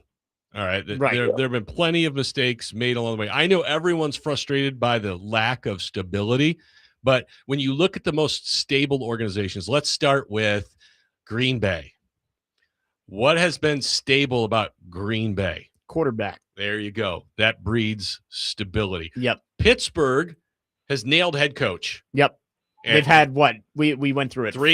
3 head coaches in 60 years. Yeah. And so you're right. They have stuck with Mike Tomlin, but most people would say Mike Tomlin has overachieved with the rosters that he's had. Yep. Right? So you'd like that kind of stability. The Ravens have drafted better than anybody. So their front office, led by Ozzie Newsome for so many years, has been rock solid. And they've stuck with it even when they have a couple of bad years. But there's been more proof in the pudding for Ozzie Newsome, Right. And in the group that he led. He's Eric DeCosta now. Eric DeCosta now. And so yeah, I mean, you've got a few of those organizations, and there are usually and also with the Steelers, they've been owned by the Rooney family the entire time. Yes. And so they've been consistent with what that product has looked like. Usually there's a linchpin that holds that whole thing together in each scenario, because like I grew up and the Packers were terrible, and they went through head coaches and they went through quarterbacks, and the Bears beat the daylights out of them because they were terrible. And then they got Brett Favre and they got Mike Holmgren and Ron Wolf, and everything changed. But it was all around the quarterback. I mean, the quarterback is what, when you go Favre to Rodgers to Love. Yeah. You're in good shape. And Love is the worst one of them. Yeah. And their record is taken a little bit of a dip since then. But so you have these linchpins that hold these organizations together that make it easier for owners to be good owners. I mean, is Jerry Jones a good owner? I mean, he is all over the place. He is all over the place. There are some things he does that a good owner does, Yeah. but there's a lot of things he does that a bad owner does. Yes. And so I understand Edwards' frustration. You pay a lot of money, and to see your team go 3-14 back to back. Yeah. It's unacceptable. No. It's unacceptable. They don't send you your money back. Right. They don't have $1 hot dog days like Nashville SC is going to have on this Wednesdays. year. Yeah. Yeah, which is awesome because their hot dogs are amazing, by the way. Amazing. Love it. But I get the frustration because there's no restitution for fans. Right. All you can do is vent your spleen. Well, but Mike Borgonzi talked about it yesterday. It hurts because their life and blood and soul is poured into winning. Right. And when you don't win, no one's happy. As he said, no one ever likes losing, was how he led off the press conference yesterday. I mean, he was in Kansas City. He's used to winning. Right. This wasn't fun for him. And it came out today, NFL attendance down year over year, and the Titans were the leader. And down 9% year over year. Why wouldn't they be? Exactly. Why wouldn't they be? I mean, I will support not paying premium dollars to see an inferior product. Right. And the new stadium cannot be 85% full for an entire season like the old one was this year. No. So they've got to figure this out quick. Cory, I know you got to get out of here. Sure. Appreciate you coming in. Yeah, and good luck to your Bears this weekend. Yeah. Oh, by the way, we didn't make this official. The bet is on between Robbie and I. If the Bears win, Robbie has to paint his nails for next week's show. Yep. A la Caleb Williams. And if the Packers win, I have to wear a cheese head for next Wednesday's show on the live stream. Yep. So Wednesday we will see if Cory is wearing a cheese head or if Robbie goes full Caleb Williams with the painted nails. My life story is I'll be wearing a cheese head. So let's see. Cory, thanks for coming in. Thanks, He's got to get out of here. When we come back, we'll get into the NFL playoffs a little bit. I've been saying for 3 days we wanted to get into this. We'll do it next. Jake Lyman, Parker Kelly, Next Man Up, 102.5 The Game.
Next man up, 1025 The Game. Jake Lyman, Parker Kelly with you. Big thanks to Cory Curtis from News 2 for joining us for most of the show today. I had to dip out early, but he'll be back next Wednesday for his usual appearance on the show. Parker, we're going to get into some other stuff for the rest of the show, but I do want to say I am so excited to have Teron Davenport back on tomorrow. I'm very excited as well. We haven't had TD since pre-Christmas. December. Yeah, I haven't talked to TD in a while. We messaged on social media the other day, but that was about it. Yeah, December TD. 18th was the last time we had TD on because, Christmas and New Year's Day fell on Thursday. So we haven't had TD. Excited to have TD tomorrow. He'll be on for the full show from 9 to noon. So thrilled for that. He did text me yesterday. He's going to the Vandy women's basketball game on Thursday. So nice against Missouri. So, right. Missouri. Kelly Harper making her return to Tennessee. Good old Kelly Harper. Yeah, former Vols coach, and so now she's at Missouri. Let's get into the NFL playoffs. I've been saying all week I wanted to talk about this bracket a little bit because the NFL, this might be as wide open as it's been in a very long time. I won't go through the 6 AFC quarterbacks who have made it to the Super Bowl thing because we've hit on that a ton, but we're going to get a new one this year. Mahomes and Burrow are not in there. They've been the only 2 active quarterbacks who have gone to the Super Bowl out of the AFC. The other 4 since 2002 are Brady, Manning, Roethlisberger, and Flacco. So you're going to see somebody new coming out of the AFC. The Broncos get the 1 seed with Bo Nix. And with that defense, I do look at the 2 1 seeds in the NFL this year, Broncos and Seahawks. And Sam Darnold, we've had the Sam Darnold conversation. He has clearly developed into a top 12 to 15 quarterback in the NFL. But with both of the 1 seeds, the Seahawks and Broncos defenses are both really, really good. And I don't know if I believe in either quarterback to win 2 playoff games to get you to a Super Bowl, but the way those defenses are playing, they may not have to do all that much. You look at that 49ers Seahawks game on Saturday night. The 49ers scored 3 points. You're going to win a whole lot of football games when the other team scores 3 points. So I look at the 1 seeds, and I don't know if I 100% believe in their quarterbacks to get them to the Super Bowl, but their defenses are that good that they're going to give themselves a really good shot. Well, and that's when you have to, take a step back, 50,000 foot view here, and look at the AFC. You have Bo Nix, you have Trevor Lawrence, Drake May, CJ Stroud, Justin Herbert, Aaron Rodgers, and Josh Allen. Yeah. Out of that group. What a group. And we don't think, the Steelers are going to make it that far just because their offense isn't that good. And Aaron Rodgers is very old, unless you're Nick Frazier and you think that they're going to win the Super Bowl. You look at Josh Allen, and he's the only quarterback with legitimate NFL playoff experience. But then you flip over to the other side of the ball and look at the defense and how bad they are, and the fact that they don't have a true number 1 wide receiver. Josh Allen against these defenses is probably not going to be able to carry the Bills to the Super Bowl. So somebody else has to fill that spot. Yeah, the AFC has been the quarterback conference forever, and that makes you want to look at it and say, this is Josh Allen and the Bills' year. But I look at the teams as a whole, and the Bills are just clearly not the best team in the AFC. Now, if Josh Allen goes full Superman mode and does put the team on his back and they win 3 straight road games, then that ends all conversations of, is Josh Allen in the same tier as Mahomes? Because it's like, yeah, he couldn't beat Mahomes in the playoffs, but when he needed to, he won 3 straight road games to go to the Super Bowl. I just don't know if I can see it. I do think they beat the Jaguars this weekend. I like the Jaguars. I think it's a good story. The defense is good. Trevor Lawrence is playing his best football of his career. And maybe this is similar to, the Indiana-Alabama thing last week when I was saying, like, there's just something about Alabama. Maybe I'm logo scouting. I think the Bills, the playoff experience that they have, and Josh Allen at the helm, I think they're going to be able to win this one. It's going to be having to go to Denver and likely to New England if they're going to go to the Super Bowl. I don't know if you can win 3 straight road games and make it all the way to San Francisco. It's going to be really tough. Yeah, and even the Jacksonville game is not a gimme because you're No, on I the agree. road. Jacksonville's won 8 straight. I lean Bills, but it would not shock me in any way if the Jaguars won that football game. There is a little bit of, you're right, there is a little bit of logo scouting involved because when we see Jacksonville, we don't think of an elite football team, but they're playing like it. They've won 8 in a row. Their defense is really good. Trevor Lawrence, what Liam Cohen has done with him this year, if he would have been playing this way the entire year, he would be in the thick of the MVP conversation. Yeah, but, no, he's finished really strong, and I do like the Jaguars. I don't know if this is their year. I just, in the NFL playoffs, I think it is a little bit easier to look and say who's been here before and who's done it. And the Jaguars do have a playoff win in the Trevor Lawrence era. They were able to beat the Chargers a few years back, had to come back from down huge in the first half after Trevor Lawrence threw 4 interceptions and were able to win that game. I just think the experience and the desperation maybe from the Bills is going to be enough. I don't think the Jaguars are desperate. I don't. I think this is maybe not been a surprise year for them, but I think that they have done about as well as you could given what they have on that team. The Bills, I think, are desperate. They know this is the year. If they're going to go to the Super Bowl, this has to be the year. Mahomes is out. Burrow is out. Lamar is out. You are the only one of the quote-unquote elite quarterbacks in the AFC who is in this bracket. If this isn't the year for the Bills, then they're going to have to make some changes. And think about it, too. I've heard this. I've been talking with friends about this, but think about if the Bills don't capitalize on this Super Bowl window that they have, and if there's any year where it's your best shot, this is probably it because you don't have to go up against those quarterbacks. Think about what that would mean for the future of Sean McDermott if they don't capitalize on this Super Bowl window, especially this year. Sean McDermott, similarly to John Harbaugh, is in that zone of you're a good coach, you keep getting us to the playoffs, but we are not satisfied with just going to the playoffs and losing every year. And I feel for Bills fans. I really do.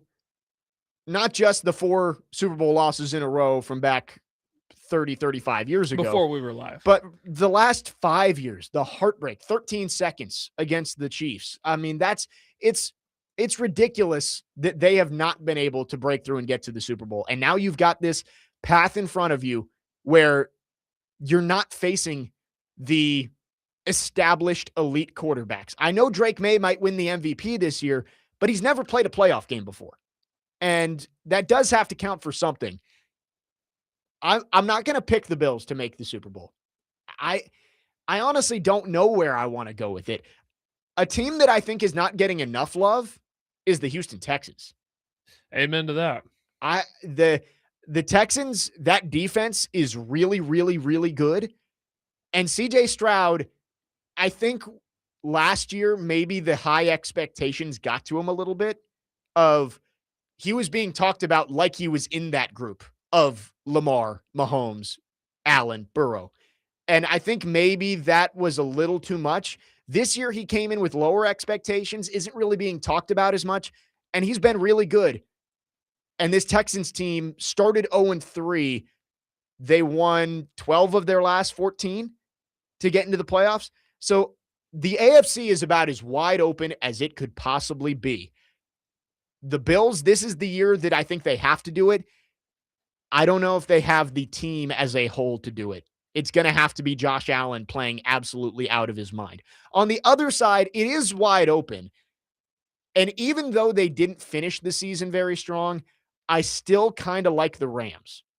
I don't know what it is. I just think if it got down to it and it's Seahawks Rams again for a third time this season, and you get Matthew Stafford against Sam Darnold, I think I'm going to go with Stafford and the Rams to come out on top.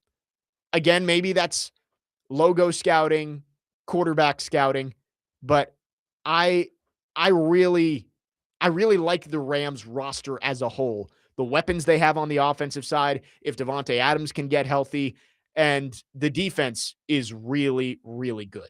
So I say all of this to basically say that the NFL playoffs, there really isn't a favorite, right? Like I don't see anybody that stands out head and shoulders above the rest.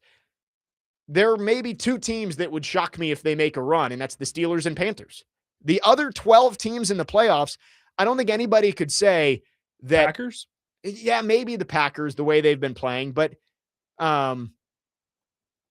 yeah, I think outside of maybe those three, I wouldn't be shocked if anybody made a run and got their way to the Super Bowl.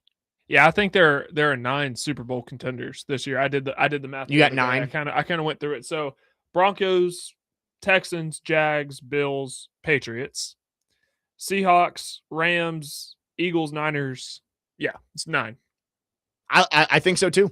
And I have finally gotten my computer back working. There we go. So I can check the text line here on this 615-737-1025. Let's see. Nevada Josh says you are tripping on that take. Sammy's definitely top 10, especially last 2 seasons. And yeah, I guess top 10, sure. I think Sam Darnold has established himself there. And he's started to win the big games. I will say that. He beat the Rams. He came back after throwing a bad pick against the Rams and was able to win that game. He beat the 49ers last week. I still have trouble believing that he is going to get that team to a Super Bowl. We'll see. We will see. I could very well be proven wrong. That's the thing. And it's hard not to go off of what's happened recently because the Rams have lost. I believe it's 3 of their last 6 or 3 of their last 5. The Seahawks are trending in the right direction right now. But then you bring the element of, okay, which quarterback has more experience? Stafford has a Super Bowl. Sam Darnold doesn't have a playoff win. Right. That's Sam Darnold last year against Matthew Stafford.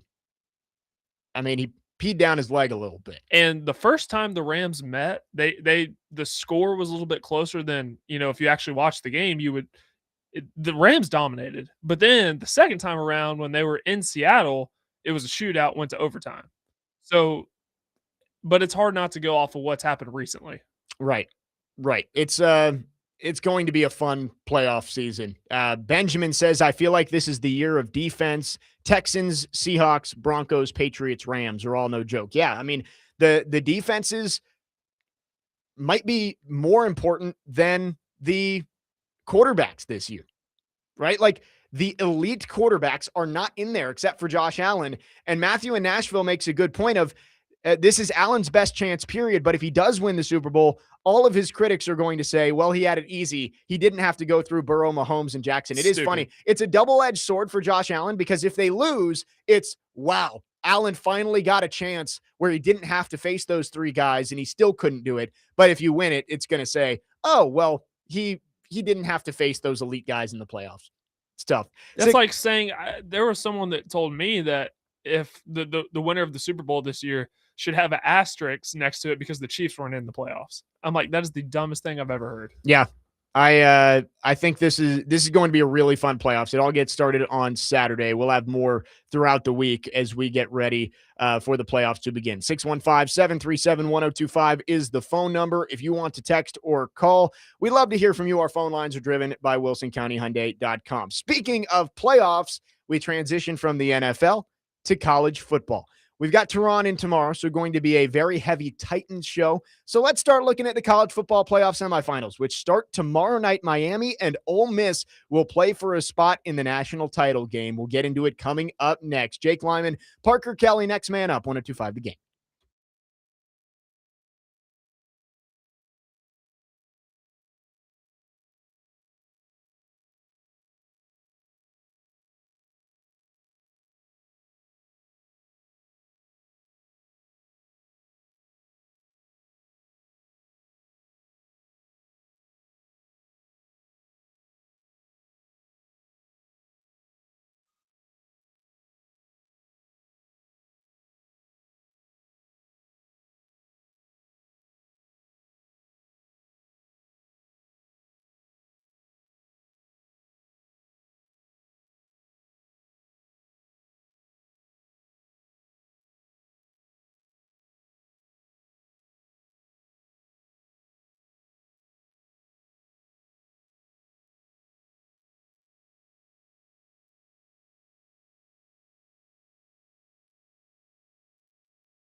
Next man up, 1025, The Game. Jake Lyman, Parker Kelly with you. Couple more segments on this Wednesday.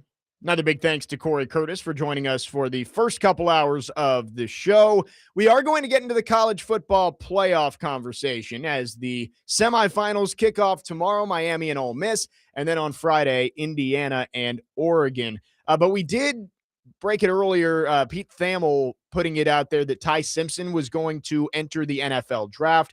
He just put out an article on ESPN.com with quotes from his father, Jason Simpson, who is the head coach at UT Martin. Apparently, every NFL general manager they contacted had a first-round grade on Ty Simpson. Jason Simpson says nobody said second round. He also said there were very, very lucrative opportunities to play another year of college football. ESPN mentions Miami, Oregon, and Tennessee as possible options. He says you coach players and help them reach their goals and dreams. Yes, they would love for him to come back, but if you got an opportunity to be a first-round pick in the NFL draft, you go. So that is very interesting stuff that Ty Simpson basically unanimously has been told that he is a first-round pick, which could mean that he goes third overall to the Cardinals. I don't know if he's going to be viewed that high, but it definitely makes it a possibility that the Titans will get the number one non-quarterback on the board when they pick at fourth. But let's get into the college football playoff. Tomorrow night, Miami and Ole Miss, both pulling off upsets in the quarterfinal round.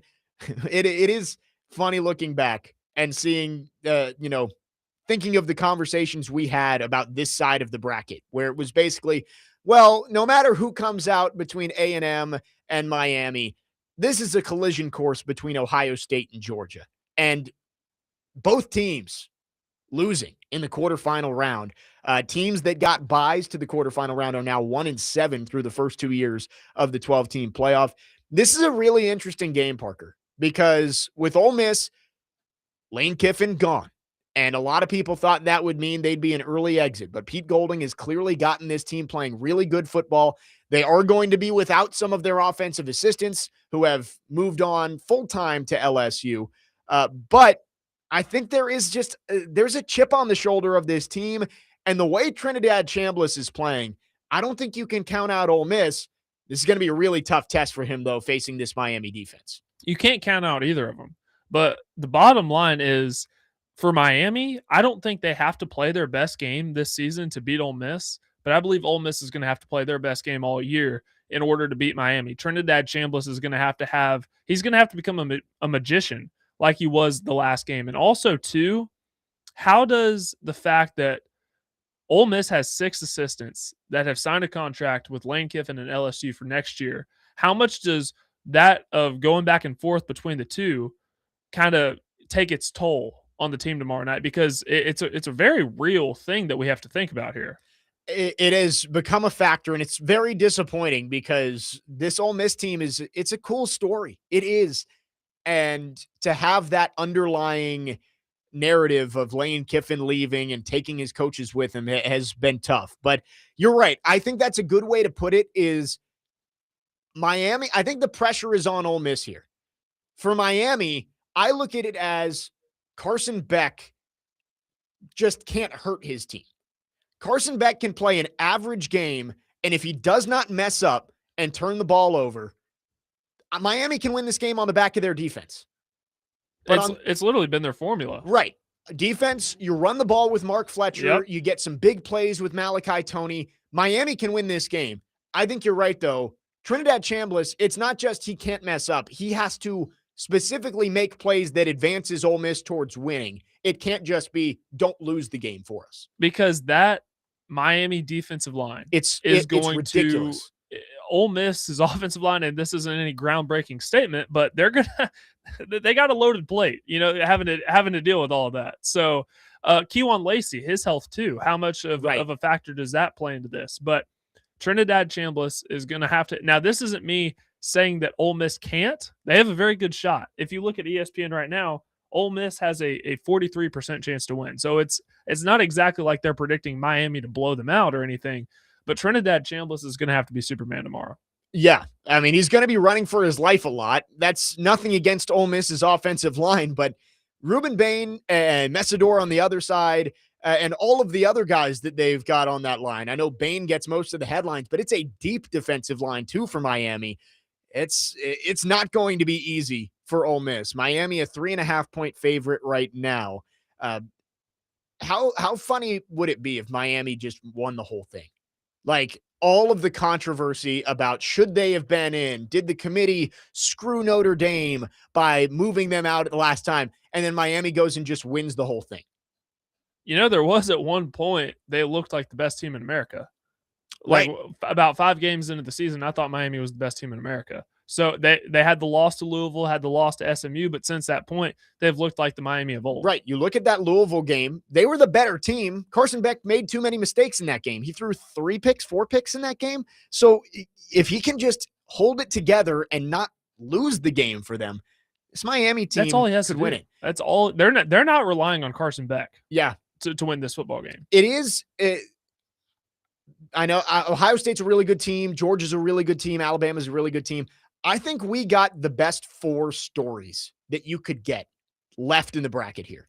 Talking about this game, Ole Miss, of course.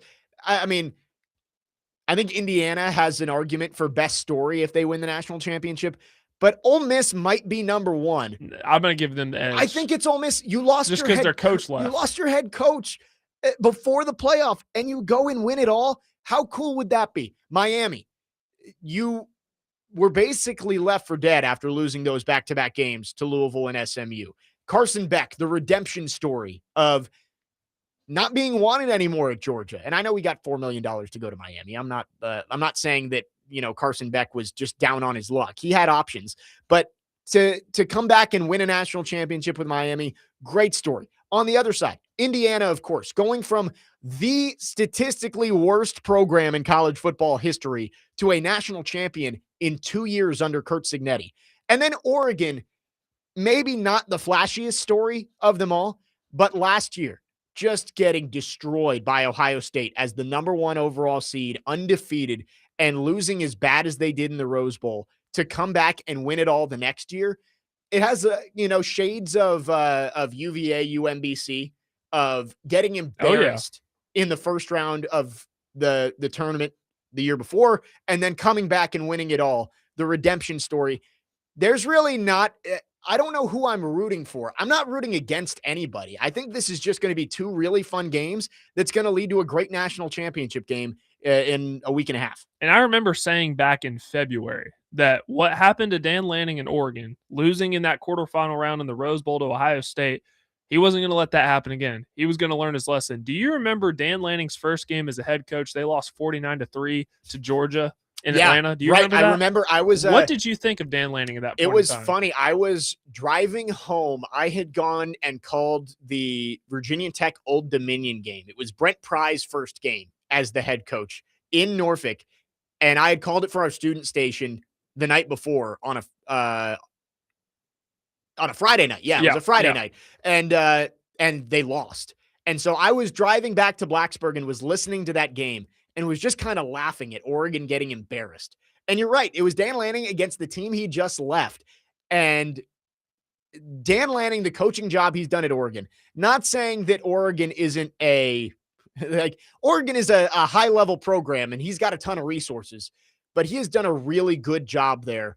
Mario Cristobal bolts to go to Miami. They're kind of left holding the bag. Dan Lanning has come in and he's done a really nice job. How cool of a story would that be if it's Miami and Oregon? That's what I'm saying. You got storylines all over the place in this playoff. The only better story that I could think of is if you had like a Texas Tech or something in here, a team that, was 8-5 last year, went out and bought their roster. The best team money can buy. Yeah, now they're in the sim. That'd be a crazy story. But a lot of people like to try and dunk on Oregon because they haven't won a national championship yet. And while that's true, you can't say that they're not at least a contender. They could go out and beat Indiana tomorrow. Now, I don't think it's going to happen, but they could. Yeah, I'm picking Indiana. I had picked Oregon when we went through the bracket initially, but I'm done doubting Curt Cignetti. You can't. Not after the way they dismantled Alabama. It's impossible to say that you don't believe he's going to win because he does. That's all he does is win.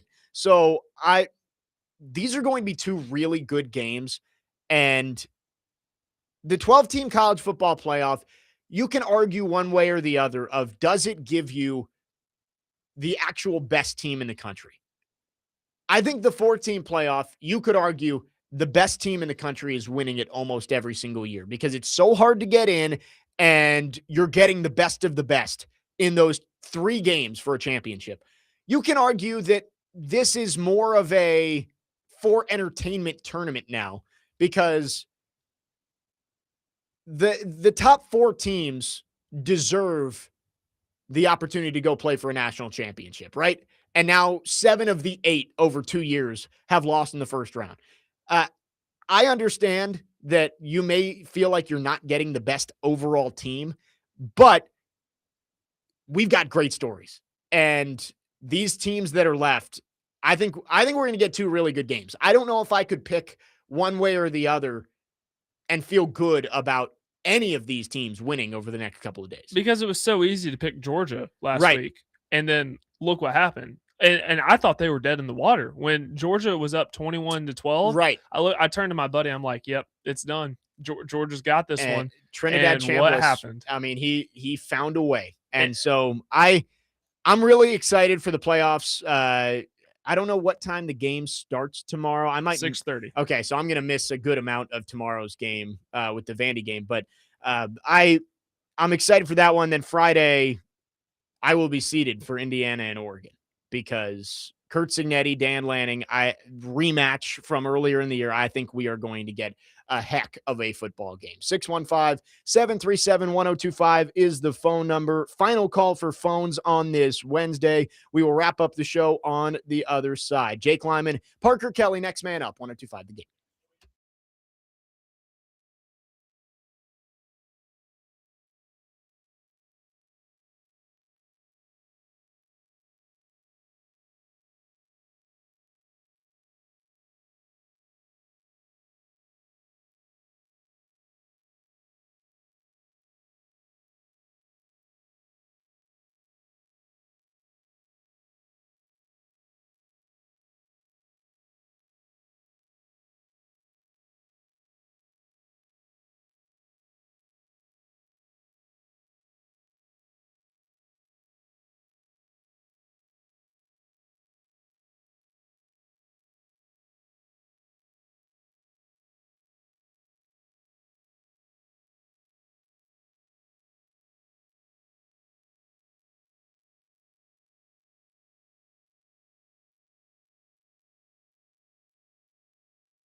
Wrapping up the show here on Next Man Up 1025, The Game. Jake Lyman, Parker Kelly with you. Corey Curtis was with us for the first 2 hours of the show. Again, tomorrow on the show, TD returns after 2 weeks where we did not have a show on Thursdays.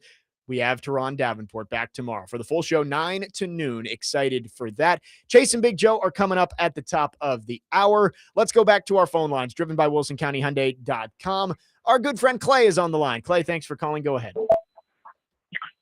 I missed my boy Cory today, but I thought I would call. By the way, Jake, not what I called about, but what a huge win for the women on Sunday. I actually met Michaela at game day. Nice young lady. She's great. She is everything that you'd want in a star player. Shay was talking yesterday, actually, and she said that it's rare that you find a player who is also your hardest worker, your best player, your hardest worker, and your best student, and that's what Michaela Blakes is. So she's awesome, and yes, a very big win on Sunday. Correct me if I'm wrong. So a lot of these coaches from Ole Miss have now gone to join Lane Kiffin at LSU. So is Ole Miss going to be coaching this game, without a lot of their coaches? I mean, how's that going to work out? That's what I am led to believe. Parker, correct me if I'm wrong. Charlie Weiss is the only assistant still left, right? No, they're all there. Oh, they all are back. Yeah, they're all okay. there. Okay, so they all are back. I had seen that all of them had left for LSU except for Charlie Weiss. So I guess they're just going back and forth between recruiting in the portal for LSU and coaching a team in the college football playoff semifinals. Well, I'm an SEC guy, and that Ole Miss Georgia game, the Chambliss kid, I mean, that kid is something else. So I'm hoping Ole Miss can pull another one off and maybe play for a championship for the SEC. Yeah, that would be great. He was awesome. He has agreed if his eligibility waiver is accepted, he'll be back at Ole Miss next year. And I believe Ole Miss plays here in Nashville against Vandy. So a chance that we could see Trinidad versus maybe Jared Curtis on the other side next season.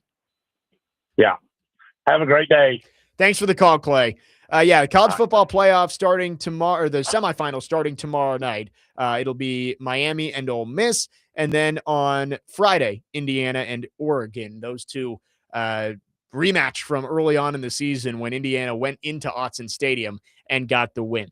Before we wrap up here, Jeremy Fowler just came out with an article on ESPN going through all 32 teams and kind of where they stand as we go into the offseason for a lot of teams.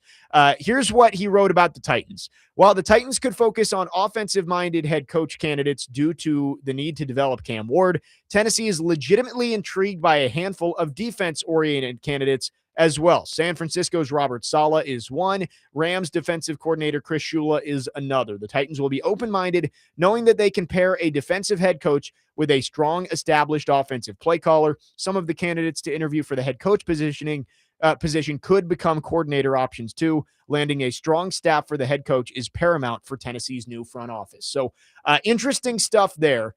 I have been leaning towards a defensive-minded head coach if you're going to go younger. I think if you're going to go with less experience, you go defensive because those guys are known more for being leaders.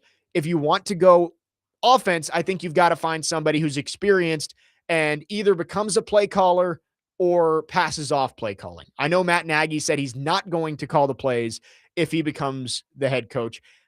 I do wonder the phrasing of that excerpt from Jeremy Fowler of some of the guys who are being interviewed as head coach candidates could become coordinator candidates for the Titans. Matt Nagy, I think, wants to be a head coach, but I do wonder, does Matt Nagy want to call plays again? And maybe that's the marriage that you find is you bring in a head coach like a Robert Saleh and Matt Nagy can end up being your offensive coordinator. Not sure he'd want to do that, but that could be an option given his relationship with Mike Borgonzi. Frankly, I'm not a fan of Matt Nagy in either position. Okay. Because that's fair. I've watched the Chiefs offense and I don't think Patrick Mahomes, when he's healthy, has masqueraded a lot of their issues. When you have a generational type quarterback out there, it tends to do that. But the offense has gotten worse, even with Mahomes, while Matt Nagy's been there. No, So, it was bad this year. So I'm not saying I'd advocate for that, but I do think it could be an option. now, if Borgonzi wants to hire Matt Nagy, I feel like you have to give Borgonzi the benefit of the doubt just because you've listened to him in press conferences. He is the most intelligent football person in that building. So, right. And what he was able to do in the draft last year, I feel like you have to give him the benefit of the doubt, even if we don't like it. I like the idea of, I know they're interviewing Raheem Morris on Monday. I like the idea of him as a defensive coordinator. I think he has proven to be a very good defensive coordinator. He hasn't been a good head coach, but that doesn't mean he can't be a great DC. My first thought was Stefanski as your head coach, Morris as your DC. But then it popped into my mind, wouldn't you prefer if you bring Stefanski over as your head coach that Jim Schwartz stays as his DC and comes back to Nashville? That's certainly a possibility. I don't know.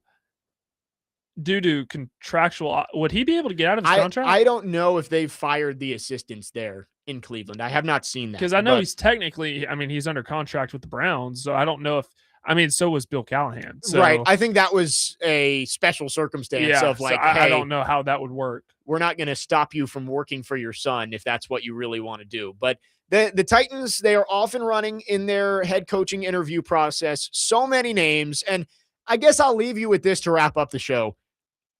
Let's not get totally consumed with every name that comes out as an interview candidate. That's a good idea. The Jason Garrett one caused a lot of people to freak out yesterday. There is no harm in talking to anybody. You could pick any coach out there. Nathaniel Hackett could get an interview for the Titans job. They're probably not going to hire him. Don't say that too much. That's going to come out. You know this fan base. Somebody's clipping that. Former Broncos head coach and Jets head coach, right? Yeah, Hackett got a year with the Jets, didn't he? Or no, was he the OC? He was the OC. As the OC, yeah. He got a year with the Broncos. Right. That's that. Right. Nathaniel Hackett getting an interview with the Titans. There's no harm in interviewing him. I know it doesn't look great, but there's no harm in talking to them. If a week or two from now it comes out Titans are doing secondary interviews and they are down to their final list of 3 or 4 and Jason Garrett is coming in for another interview, then you can start to worry. But a preliminary interview with Jason Garrett or whoever it may be, it's not the end of the world. And also, too, this list isn't going to be the sexiest list because a lot of these coaching candidates are still in the playoffs. Right. A lot of the guys the Titans really want to talk to, Saleh, Hafley, Shula, they're still in the playoffs. They can't interview yet. Kubiak could interview right now. But, a lot of the names that I think the Titans are really interested in are going to come out next week. That'll do it for us. Again, tomorrow, Teron Davenport on the show from 9 to noon. Excited for that. Chase and Big Joe are coming up next here on 102.5 The Game.